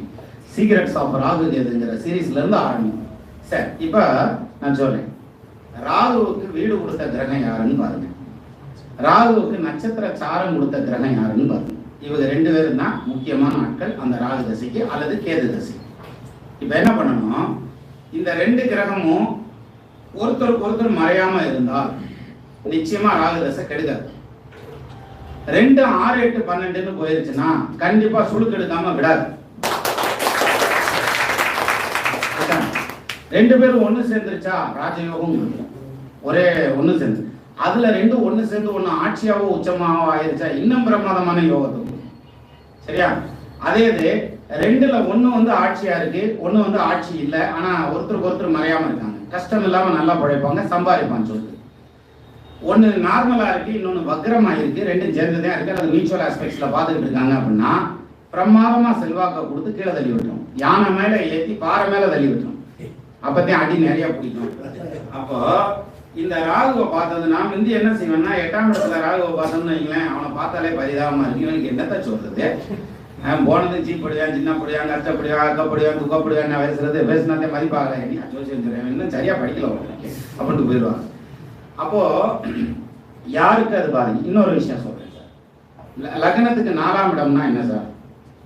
வீடு, மனை, வண்டி, வாகனம், சுகம், அது இது இன்னும் நான் நிறைய சொல்லுவேன். உனக்கு என்ன வேணும் அதை சொல்லு அப்படின்ற மாதிரி. இப்ப இந்த வாத்தியார் தான் எழுப்பி கேட்பாரு, டேய் 8ஆம் இடத்தில் பிறந்தது யார்? நிறைய பேர் பிறந்திருக்காங்க சார், உங்களுக்கு யார் வேணும்? அவர் கேட்கற நியாயம் தானே, உனக்கு யார் வேணும்? உன் கேள்வி என்ன அதை சொல்லியா அப்படின்ற மாதிரி. ஸோ இப்போ வந்து இந்த இது 4ஆம் இடம்ங்கிறது எதை குறிக்குது, எதையோ குறிக்குது. இப்போ ஒருத்தர் கேட்கிறார், 4ஆம் இடத்துல கேது உட்காந்து திசை நடக்குது சார், அந்த ஜாதகத்தை கொண்டு வந்து உங்கள்கிட்ட கொடுக்குறாரு. இப்போ உங்க அம்மாவுக்கு கூறு கட்டு கிடக்குது, கிளம்பி போயிருக்குமா இருக்குமான்னு கேட்க வந்தேன்னு சொல்றதா, இல்ல ஆத்தாள் மகன் ஒத்தே போக மாட்டேறீங்க, மல்லு கட்டி மண்டை உடச்சிக்கிறீங்க, சொத்து எழுதி தர மாட்டேங்கிறா, அதனால நான் வந்து கேட்க வந்தேன்னு கேட்கறதா, இல்ல உனக்கு உடம்பு ரிப்பேர் ஆகிருக்குது அது எப்ப சரியாகும்னு கேட்க வந்தேன்னு சொல்றதா, இல்ல இருக்கிற சொத்து பத்தை வித்துட்டு கடன் அடைக்கலாம்னு வந்திருக்கிறேன்னு கேட்கறதா, இல்ல வண்டி வாகனம் வாங்கலாம்னு வந்திருக்கேன்னு கேட்கறதா, வாங்கின வாகனத்தை விற்கலாம்னு நினைச்சு வந்திருக்கேன், அல்லது வாகனத்துல ஆபத்து வந்துருச்சுன்னு சொல்லி வர்றதா. இதுல எதுக்கு சார் வருவானே, எப்படி சார் கண்டுபிடிக்கிறது?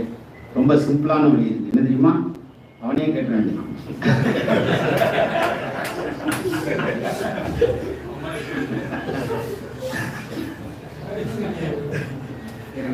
சொல்றேன், அதுக்கு வழி இருக்கு. அதாவது எப்படின்னா, நீங்க யாராவது ஜோசியம் தெரியாதவங்க ஜோசியர் வீட்டு கூப்பிட்டு வந்தீங்கன்னு என்னப்பா எல்லாத்தையும் சொல்லி கொடுப்பாட்டீங்க, என்னையா உட்காந்து எல்லாம் கேட்க வைக்கன்னு செஞ்சுட்டு இருக்கீங்கன்னு. சரி, இப்ப வந்து கேட்கிறேன், அதாவது அம்மாவுக்கு பஞ்சாயத்தா இருக்குன்னா என்ன நடக்கும் அப்படின்னா, கேது 4ல நிற்கிறார், தாய்ஸ்தானம். சந்திரன் 6 8 12ல போய் உட்காந்துருப்பார். இந்த சந்திரன் சாரம் கேது வாங்கியிருப்பார், அல்லது கேது சாரம் சந்திரன் வாங்கியிருப்பார். இப்ப அவனுக்கு அம்மாவுக்கு பிரச்சனை. சரி, சுக்கிரன் சாரம் வாங்கியிருக்காரு, சுக்கிரன் 6 8 12ல போய் நிற்கிறார். இப்போ வாகனத்துல பிரச்சனை. சரி, செவ்வாயோட கனெக்ட் ஆயிருக்காரு, சொத்து பத்துல பிரச்சனை. லக்னத்துக்கு 2ஆம் இடத்த அதிபதியோட கனெக்ட் ஆயிருக்காரு, உடம்புல பஞ்சாயத்து. 7ஆம் இடத்த அதிபதியோட கனெக்ட் ஆயிருக்காரு, வீட்டுக்காரமா வழக்கமா தடிச்சு விரட்டி விட்டுருச்சு வந்திருக்கிற நீ. சரியா? அப்போ ஒரே 4ஆம் இடம் எப்படி பிரிக்கிறதுன்னு பாருங்க. நான் எனக்கு தெரிஞ்ச மாதிரி சொல்றேன், இன்னும் 100 நூலா பிரிக்கிறவங்களாம் இருக்கான். சரியா? அதனால இதை வந்து எக்ஸ்பீரியன்ஸ்ல தான் பிரிக்க முடியும் இல்லையா? அதை விட்டுட்டு உனக்கு பஞ்சமஸ்தானம் பலம் பெற்று நிற்கிறது, பாக்கியஸ்தானம் அதிபலமாக நிற்கிறது அப்படின்னாக்க அவர் அப்படியே உட்காந்துருப்பாரு. இந்த பஸ் ஸ்டாண்ட்ல இஞ்சி மரப்பா வைக்கல, நம்ம மாட்டுக்கு இங்கிட்டு திருப்பியே உட்காந்துருப்போம். நம்ம இஞ்சி மரப்பா வாங்க மாட்டேன், அதனால இங்கிட்டு திருப்பியே உட்காந்துருப்போம்ல. அது மாதிரி நம்ம மாட்டுக்கு பேசிட்டே இருப்போம், அந்த அளவுக்கு உட்காந்துருப்பாரு. பின்னால என்ன மாட்டிருக்காங்க, படம்லாம் என்ன மாட்டிருக்காங்கன்னு தான் பார்த்துட்டு இருப்பாரு. அதே அது உன்னோட ஜாதகத்தில் இருக்கிற யோகத்துக்கு 1 மாசம் கழிச்சு புத்தி மாறல, நீ எத்தனை தண்டி ஆளாக போற தெரியுமா அப்படின்னா அப்படி நிமிந்து உட்காரு. எத்தனை தண்டி ஆளாக போறேன், ஒன்றும் பிரச்சனையே இல்லை. இப்போதைக்கு வீட்டில் தான் உனக்கு கெட்ட பேர், நீ ஒன்றும் கவலைப்படாது. 6 மாசத்துல ஊர்லயே கெட்ட பேர் வாங்க. என்னடா ஒரு முன்னேற்றம். அப்போ ஜோசியம் அது மாதிரி சொல்றேன் சார். அதாவது இதை வந்து செமையா எடுத்துக்க கூடாது. நீங்க ஜாலியா எடுத்துக்கிட்டோம்னா அது வாட்டுக்கு ஈஸியா. சோசியல் ரொம்ப ஈஸியான சப்ஜெக்ட் சார், ஆனா ரொம்ப கடினமான சப்ஜெக்ட். அம்மிக்கல்ல தூக்குறது சிரமந்தான், ஆனா ஆத்துக்காரமா தூக்குறத விட அம்மிக்கல்ல தூக்குறது ஈஸி இல்ல. அவங்க முன்னாடி நீங்க சொன்னீங்கன்னா அப்பா ஆட்டுக்களை விட நான் அவ்வளவு வெயிட்டா இருக்கிறேன்னா அவருக்கு சண்டை வந்துடும். எந்த வீட்டுக்காரமா வெயிட் கம்மியா இருக்கிறாங்க? அப்ப அம்மிக்கல்லை விட நான் வெயிட்டா சோறு கட்டா இருக்கேன். அதனால நமக்கு வந்து ரொம்ப ஈஸியான சப்ஜெக்ட் தான் ஜோசியம். ஆனா நம்ம அதை ஹார்டா புரிஞ்சுக்கணும். ஏன்னா எல்லாரும் அப்படியே சொல்லி சொல்லி வந்தாங்க. எத்தனை தெரியுமா, நான் எத்தனை வருஷம் படிக்கிறேன் தெரியுமா, நான் எவ்வளவு வருஷம் அனுபவம் தெரியுமா, எனக்கு ஆச்சா போச்சாங்களே நமக்கு இங்க எல்லாம் டர் ஆயிடும். ஓ அப்படியா, அப்படியா, இவ்வளவு தெரிஞ்சு 10 வருஷம் ஜோசியம் படிச்சா இருந்தாலும் லூசு மாதிரியே சுத்துறானே, நம்ம இப்பதானே 2 வருஷம் படிச்சிருக்கோம், நம்ம இன்னைக்கு டைட்டா ஆகுதுங்கிற மாதிரி யோசனை எல்லாம் வந்துடும். நீங்க அப்படியெல்லாம் இன்னும் யோசிக்கவே வேண்டாம். சிலர் வந்து 10வது 10 வருஷம் படிக்கலாம், கேட்டுங்களா? நம்ம அப்படிலாம் கிடையாது. அதாவது இந்த ஜோசியருக்கு முன்னால நான் சேனல்லே கூட சொல்லியிருக்கேன், ஜோசியருக்கு முன்னால மில்லில் வேலை பார்த்துருக்கேன், 100 மில்லில் சூப்பர்வைசராக இருக்கேன், 10 வருஷம் மில்லில் வேலை பார்த்துருக்கேன், 11 மில்லில் வேலை பார்த்துருக்கேன். சரியா? அது ஒரு திறமை. அதாவது நமக்கு முதலாளியா இருக்கு, அவருக்கு தகுதி இல்லை, அப்போ முதலாளியா மாத்து, நம்மளை மாத்துறது. எல்லாத்தையும் பாசிட்டிவா எடுத்துக்கீங்க, எதுக்கு நெகட்டிவா எடுத்துக்கிறீங்க? ரைட்டா? அப்போ நம்ம கிளைண்ட் இவன் என்ன எப்படி சொல்றேன் ஜோசியரை மாத்துன்னு சொல்லக்கூடாது, நம்ம கிளைண்ட மாத்து. அதே மாதிரி உங்கள்கிட்ட வந்து நீங்க ஜோசியம் படிச்சா பாருங்க, அதிகாரம் மிக்கவர்கள், பதவி மிக்கவர்கள், பண வசதி மிக்கவர்கள் எல்லாரும் வந்து பார்ப்பாங்க சார். உங்கள்கிட்ட பெரிய பெரிய ஆளுகள்லாம் வருவாங்க. ஏன்னா உண்மைதான் சார், பெரிய பெரிய ஆளுகள்லாம் வருவாங்க, அவங்களுக்கு தெரியாது, நமக்கு ஒன்றும் தெரியாது. ரைட்டா? அப்ப வந்து பார்த்தா நம்மால என்ன நினைச்சுக்கலாம், எத்தனை தண்டி ஆள்லாம் வந்து வாங்குறாருமா, நான் யாரு தெரியுமா, ஏலே அத்தனை தண்டி ஆபீசரே என்கிட்ட கட்டு தாண்டா எல்லாம் செய்வாரு அப்படின்னா சொன்ன மாதிரி 4 பேர்கிட்ட கடிச்சுவாங்க. ரைட்டா? அதனால முதல்ல அந்த பெருமையே இருக்கக்கூடாது. நமக்கு வந்து யாருன்னா சாதாரணமா இந்த ரோட்ல வந்து பூ விற்கிறவங்க, பழம் விற்கிறவங்க, காய்கறி விற்கிறவங்க இருப்பாங்கல்ல, அவங்க வந்தாலும் நமக்கு ஒண்ணுதான். ஒரு பெரிய ஆபீசர் வந்தாலும் நமக்கு ஒண்ணுதான். ஆபீசருங்கிறதுனால அவருக்கு என்ன 18 கிரகத்தை வச்சா பலன் சொல்ற, அங்கேயும் 9 இருந்தாங்க, அவ்வளவுதான். அப்ப நம்மளை பொறுத்த வரைக்கும் இந்த டாக்டர் படிக்கிறதான் சொல்லுவாங்க, பேஷண்ட் தான், அவர் பெரிய ஆளு, வசதி உள்ளவன், வசதி இல்லை, அதெல்லாம் மேட்டரே கிடையாது. பேஷண்டா பார்த்து ட்ரீட் பண்ணோம்னா நமக்கு பிரச்சனையே இல்லை. நமக்கு எந்த இடத்துல பெருமை வரும் அப்படின்னா, இந்த மாதிரி விஐபி எல்லாம் மீட் பண்ண பெருமை வரும். அதுக்கு தான் மீதியெல்லாம் என்ன பண்ணுவாங்கன்னாக்க, இந்த கைரேகை பார்க்குறவங்க எல்லாம் பார்த்தீங்கன்னா தெரியும், பெரிய பெரிய ஸ்டார்ஸ் விஐபிகளோட எல்லாம் போட்டோ எடுத்து அப்படியே அப்படியே வரிசையாக மாட்டி வச்சிருப்பாங்க, இங்கிட்டலாம் மாட்டி வச்சிருப்பாங்க இல்லையா? இப்போ ஒரு பொன்னையாசாமி ஐயா பக்கத்தில் உட்காந்துருக்காரு, இவர் விஐபிக்கெல்லாம் பார்த்ததெல்லாம் போட்டோ எடுக்க மாட்டேன்னா எத்தனை போட்டாங்க கேட்டா? எல்லாத்துக்கும் விஐபி வருவாங்க சார். அவங்க அதை வந்து நம்ம வந்து தலைக்கு ஏற்றிக்க கூடாது, அதான் பிரச்சனையே. உள்ளதுலேயே மிக முக்கியமானது என்னது, தன்னை தான் வியத்தல் கூடாது. நான் எவ்வளோ பெரிய ஆள் அப்படின்னு நீங்கள் எப்பவும் தெரியலைன்னு சொன்னீங்கன்னா உங்களுக்கு வந்து விழுந்துக்கிட்டே இருக்கும், பிரபஞ்சம் கொடுத்துக்கிட்டே இருக்கு. சார் டப்பா காலியாக இருந்தால் தான் சார் உள்ள வரும். டப்பாவை நம்ம ஏற்கனவே நெப்பி வச்சிருந்தோம், எனக்கு என்ன எனக்கு தெரியாது என்ன இருக்கு அப்படின்னோம்னாக்க, சரி ரைட் அப்போ பரவாயில்ல நீ அதோட வச்சுக்க அப்படின்ட்டு நமக்கு முடிச்சுட்டு கிளம்பிடுவாங்க இல்லையா? அதனால என்னை பொறுத்த வரைக்கும் ஜோதிடம் படிக்கல முதல்ல இந்த கர்வம் அப்படிங்கிறத தூக்கி எறிஞ்சிடணும், நமக்கு இருக்கவே கூடாது. அதே மாதிரி பொறாமையும் படவே கூடாது. என்ன காரணம், அந்த இன்னொரு ஜோசியர் வந்து அப்படிலாம் சொல்றாரு இப்படிலாம் சொல்றாரு, நம்மளால சொல்ல முடியல அப்படின்னு நினைக்காதீங்க. அவர் வேற ரூட்ல போறாரு, அவர் டவுன் பஸ்ல போயிட்டு இருக்காரு, நின்று போவாரு. நம்ம வந்து என்ன சொல்லுவாங்க, எக்ஸ்பிரஸ்ல ஏறி இன்னும் வேகமாக கூட போகலாம். அதுக்கான திறமையெல்லாம் இருக்கும், அதுக்கான வழிமுறைகள் இருக்கும், அதுக்கான கரெக்டான ஓப்பனிங் எப்போ வரும் அப்படிங்கிறத நம்ம ஜாதகத்துல நம்மளுக்கு பார்க்க தெரியாது. சரியா? நம்மளே நமக்கு பார்க்க தெரியாது. நீங்க வேணா ஒரு எடுத்துக்காட்டு சொல்லுங்களேன், நீங்க எத்தனை தண்டி ஜோசியர் இப்ப நான் சொல்லட்டா, நீங்க உங்க வீட்டுல உங்க ஜாதகத்தை எடுத்து வச்சு ஏதாவது 2 சொல்லி பாருங்க, நீ சும்மா இருக்கிறியா முத அப்படின்னு நீ கம்முன்னு. ஏன்னா நான் ஜோசியம் படிக்க ஆரம்பிக்கிறப்ப லேசு மாசம் படிச்சு ஜாதகமா எழுத ஆரம்பிச்சிட்டேன், எழுதிக்கிட்டு இருக்கேன். அப்போ ஒரு அம்மா வர்றாங்க, வந்ததும் இந்த மாதிரி நோட்டை எழுதணும் வீட்டில் படுத்திருக்கேன், தூங்கிட்டு இருந்தேன், எழுதி விட்டாங்க, நோட்டை எழுதணும்னு ஒரு 20 ரூபா அட்வான்ஸ் கொடுத்துட்டு போங்க, டேட் ஆஃப் பர்த் டைம்லாம் வாங்கி வச்சுட்டு அது டேபிள் மேலே வச்சேன். அதுக்குள்ளே மணி வந்து 1:30 மணி ஆகிடுச்சு. இந்த அம்மா போனதுமே பின்னாலேயே வடை உருண்டை பச்சின்னு வித்துக்கிட்டே வந்தான். இல்லை அவனை கூப்பிட இந்த ஒரு 10 ரூபாய்க்கு வடை உருண்டை பச்சி கொடுன்னு வாங்கி சாப்பாடு வச்சு சாப்பிட்டு போய் மறுபடியும் தூக்கிட்டேன். எங்கள் அண்ணன் பக்கத்தில் இருந்தான், வெளியூர்ல இருந்து அன்னைக்கு தான் வந்திருந்தான், சும்மா பாட்டு போகலான்னு. அக்காட்ட சொல்கிறான், ஏக்கா இவன் பாட்டுக்கு அந்த குரலுக்கு சொன்னா நீ இவன் பாட்டுக்கு என்னத்தையா படிச்சு வச்சுக்கிட்டு கண்டமேனி கேள்வியானா செருப்பில் ஓட்டுறா போறியா, ஏதாவது நல்ல ஜோசியத்தை கொடுத்து இவன் எழுதுற சாதனை கரெக்டாக இருக்கானு செக் பண்ணிட்டு போடுங்க. நம்ம வீட்டில் அவ்வளோதே மரியாதை. சரியா? அதே மாதிரி தான் இந்த மரியாதையில் சற்றும் குறையாமல் உங்க வீட்லயும் இருக்கு. உங்க என்ன காரணம்? உள்ளூர் மாட்டை சந்தைக்கு தான் சார் குடிக்கணும், உள்ளூர்ல விலை போகாதுல்ல, அது மாதிரியான அமைப்பு. அப்போ என்னைய பொறுத்த வரைக்கும் நம்ம மரியாதையை தூக்கி நமக்கு கொடுக்குற அந்த செல்ஃப் ரெஸ்பெக்ட் அப்படின்னு இருக்குதுல்ல, அதை தூக்கி ஒரு ஓரமா வச்சுக்கணும். என்ன காரணம்னா, அறிதொரும் அறியாமை கண்டற்றால்னு திருக்குறள் சொல்லுவோம். நீ எவ்வளவுலாம் படிக்கிறியோ அவ்வளவுலாம் உனக்கு தெரியாது, நீ முட்டாளாயிட்டு இருக்கன்னு அர்த்தம்ன்றாரு. அவர் முக்கியமாக கரெக்டாக தானே சார் சொல்றாரு. நமக்கு செல்போன் எதுவும் தெரியாத வரைக்கும் ஒரு பிரச்சனையும் இல்லை இல்லையா? போன் அப்படிங்கிறது ஒரு காலத்தில் பெரிய அதிசயம் சார்.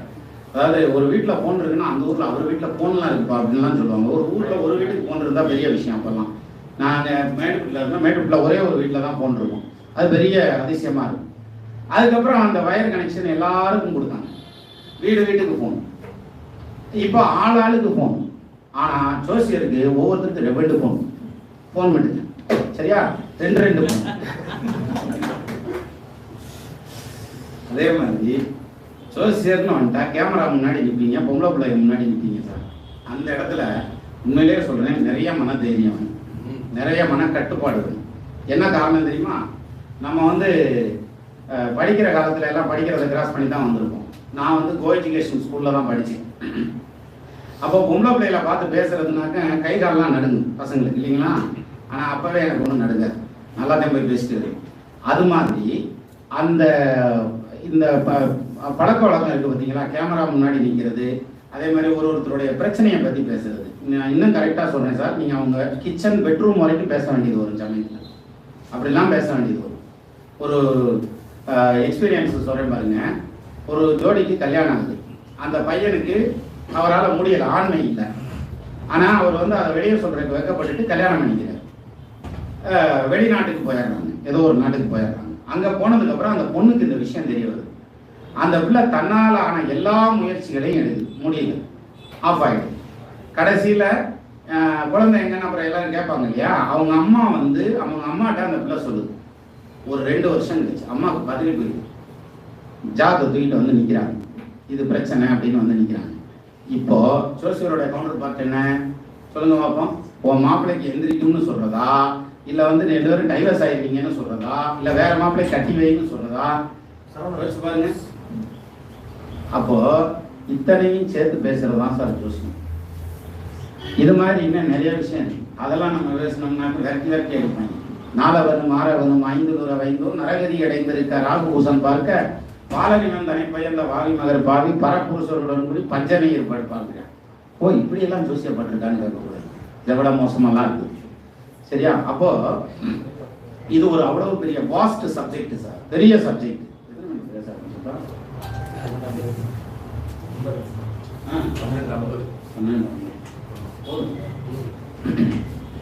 நாளை பின்ன அப்புறம் கூப்பிட மாட்டேன், ஏன்னா மீட்டிங் கூப்பிட்டா மாதிரி மைக்கை கட்டி பிடிச்ச உருள்றாங்களா அப்படின்ற மாதிரி. அப்படி இல்லை.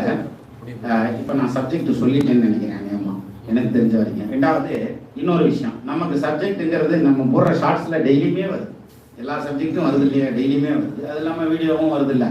அதனால் இன்னைக்கு நான் வந்ததுங்கிறதுக்கான மெயின் ரீசன் நான் முதவே சொல்லிட்டேன், பேச்ச ஆரம்பிக்கிறே சொல்லிட்டேன். குரு பார்வை அப்படிங்கிறது ரொம்ப முக்கியம். நீங்கள் எல்லாருமே குரு தான், என்ன ஒரு சின்ன குருவாக இருக்கலாம், சிலர் பெரிய குருவாக இருக்கலாம், அவ்வளோதான். ஆனால் குரு தான். இத்தனை குரு பார்வை என் மேலே விழுதுன்னா அப்போ எனக்கு எவ்வளோ புண்ணியம், இத்தனை குரு பார்வை உங்கள் மேலே விழுதுன்னா உங்களுக்கு எவ்வளோ புண்ணியம்னு பாருங்க.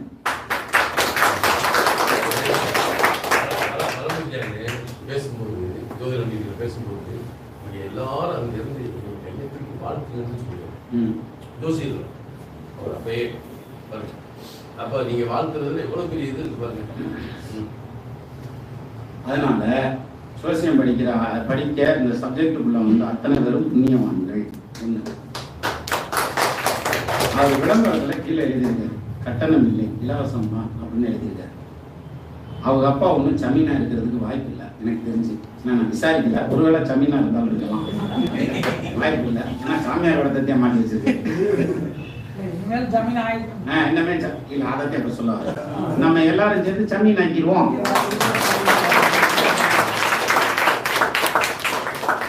நீங்க நிறைய நிதி கொடுங்க அப்படின்னு நான் சொல்லலை.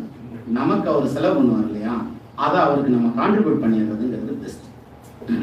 நமக்கு 100 ரூபா அவர் செலவு பண்ணுறாருன்னா நம்மளால 100 ரூபா கொடுக்க முடியும்னா 100 ரூபா கொடுக்கலாம், 50 ரூபா கொடுக்க முடியுமா 500 ரூபா கொடுக்க முடியுமா 500 ரூபா கொடுக்கலாம். முடியலையா, ஐயா என்னால் முடியலை, நான் அடுத்த மாசத்துல கூட பார்த்து கொடுக்கலாம் அப்படின்னு சொல்லிட்டு போயிடலாம். அவர்கிட்ட சொல்லக்கூட வேண்டியதில்லை, சொல்லாமலே வரல. எதுக்காக இந்த வார்த்தையை சொல்றேன்னா, இந்த மாதிரி மீட்டிங் நடத்துறவங்களை என்கரேஜ் பண்ணணும் சார்.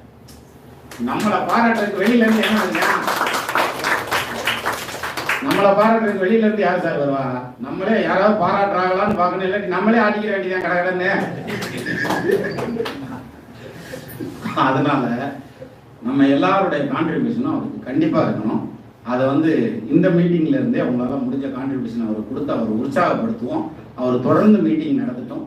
இன்னும் பெரிய பெரிய ஹாலெல்லாம் முடிச்சு இன்னும் நிறைய பேரை உட்கார வச்சு இன்னும் நிறைய ஏசியா அசலுக்கே வாங்கி போட்டு, கடனுக்கு வாங்கினா வேணாம், அசலுக்கே வாங்கி போட்டு பெரிய அளவில் அவர் மீட்டிங் நடத்தி ரொம்ப பெரிய ஒரு இடத்துக்கு வரணும். இன்னும் நிறைய ஜோசியர்களை உருவாக்கணும், வாழ்றதுக்கு வழிகாட்டுற அந்த வழிகாட்டியா அவர் எல்லாத்துக்கும் இருக்கணும்னு சொல்லி எல்லாம் வல்ல முருகப்பெருமான நானும் நினைக்கிறேன். மொய்தார் அணிகுடன் வள்ளியை வைத்தவன் முத்தமிழர். இல்லை நான் இன்னும் முடிக்கிறேன், அதுக்கு ஒரு ப்ரொசீஜர் இருக்கு, அதை வழிதான் முடிக்கணும். மொய்தார் அணிகுடல் வள்ளியை வேட்டவன் முத்தமிழால் அங்கு வைதாரையும் வாழ வைப்பான். வெய்ய வானரம் போல் கைரான் இருவதுடையான் தலைவத்து கத்தரிக்க எய்ரான் மருகன் உமையான் பயந்த இளஞ்சியமே. அப்பேற்பட்ட முருகப்பெருமான வேண்டி அவருக்கு சகல ஐஸ்வர்யத்தையும் ஆரோக்கியத்தையும் இன்னும் நிறைய மீட்டிங் சக்சஸ்ஃபுல்லாக நடத்துகிற யோகத்தையும் கொடுக்கணும்னு வேண்டி இந்த மீட்டிங்கில் கலந்துக்கிட்டு இவ்வளோ நேரம் பொறுமையோடு இருந்த உங்கள் அனைவருக்கும் நன்றி சொல்லி, மேடையில் இருக்க பெரியவர்களுக்கும் நன்றி சொல்லி, நான் நமது நண்பர்கள் அனைவரும் ஆள் போல் தடை கிடைத்து அருகது போல் வேரூன்றி மூங்கில் போல் கிளை கிடைத்து முடியாமல் வாழ்ந்திருக்க வாழ்க வர வாழ்த்தி அமைகிறேன்.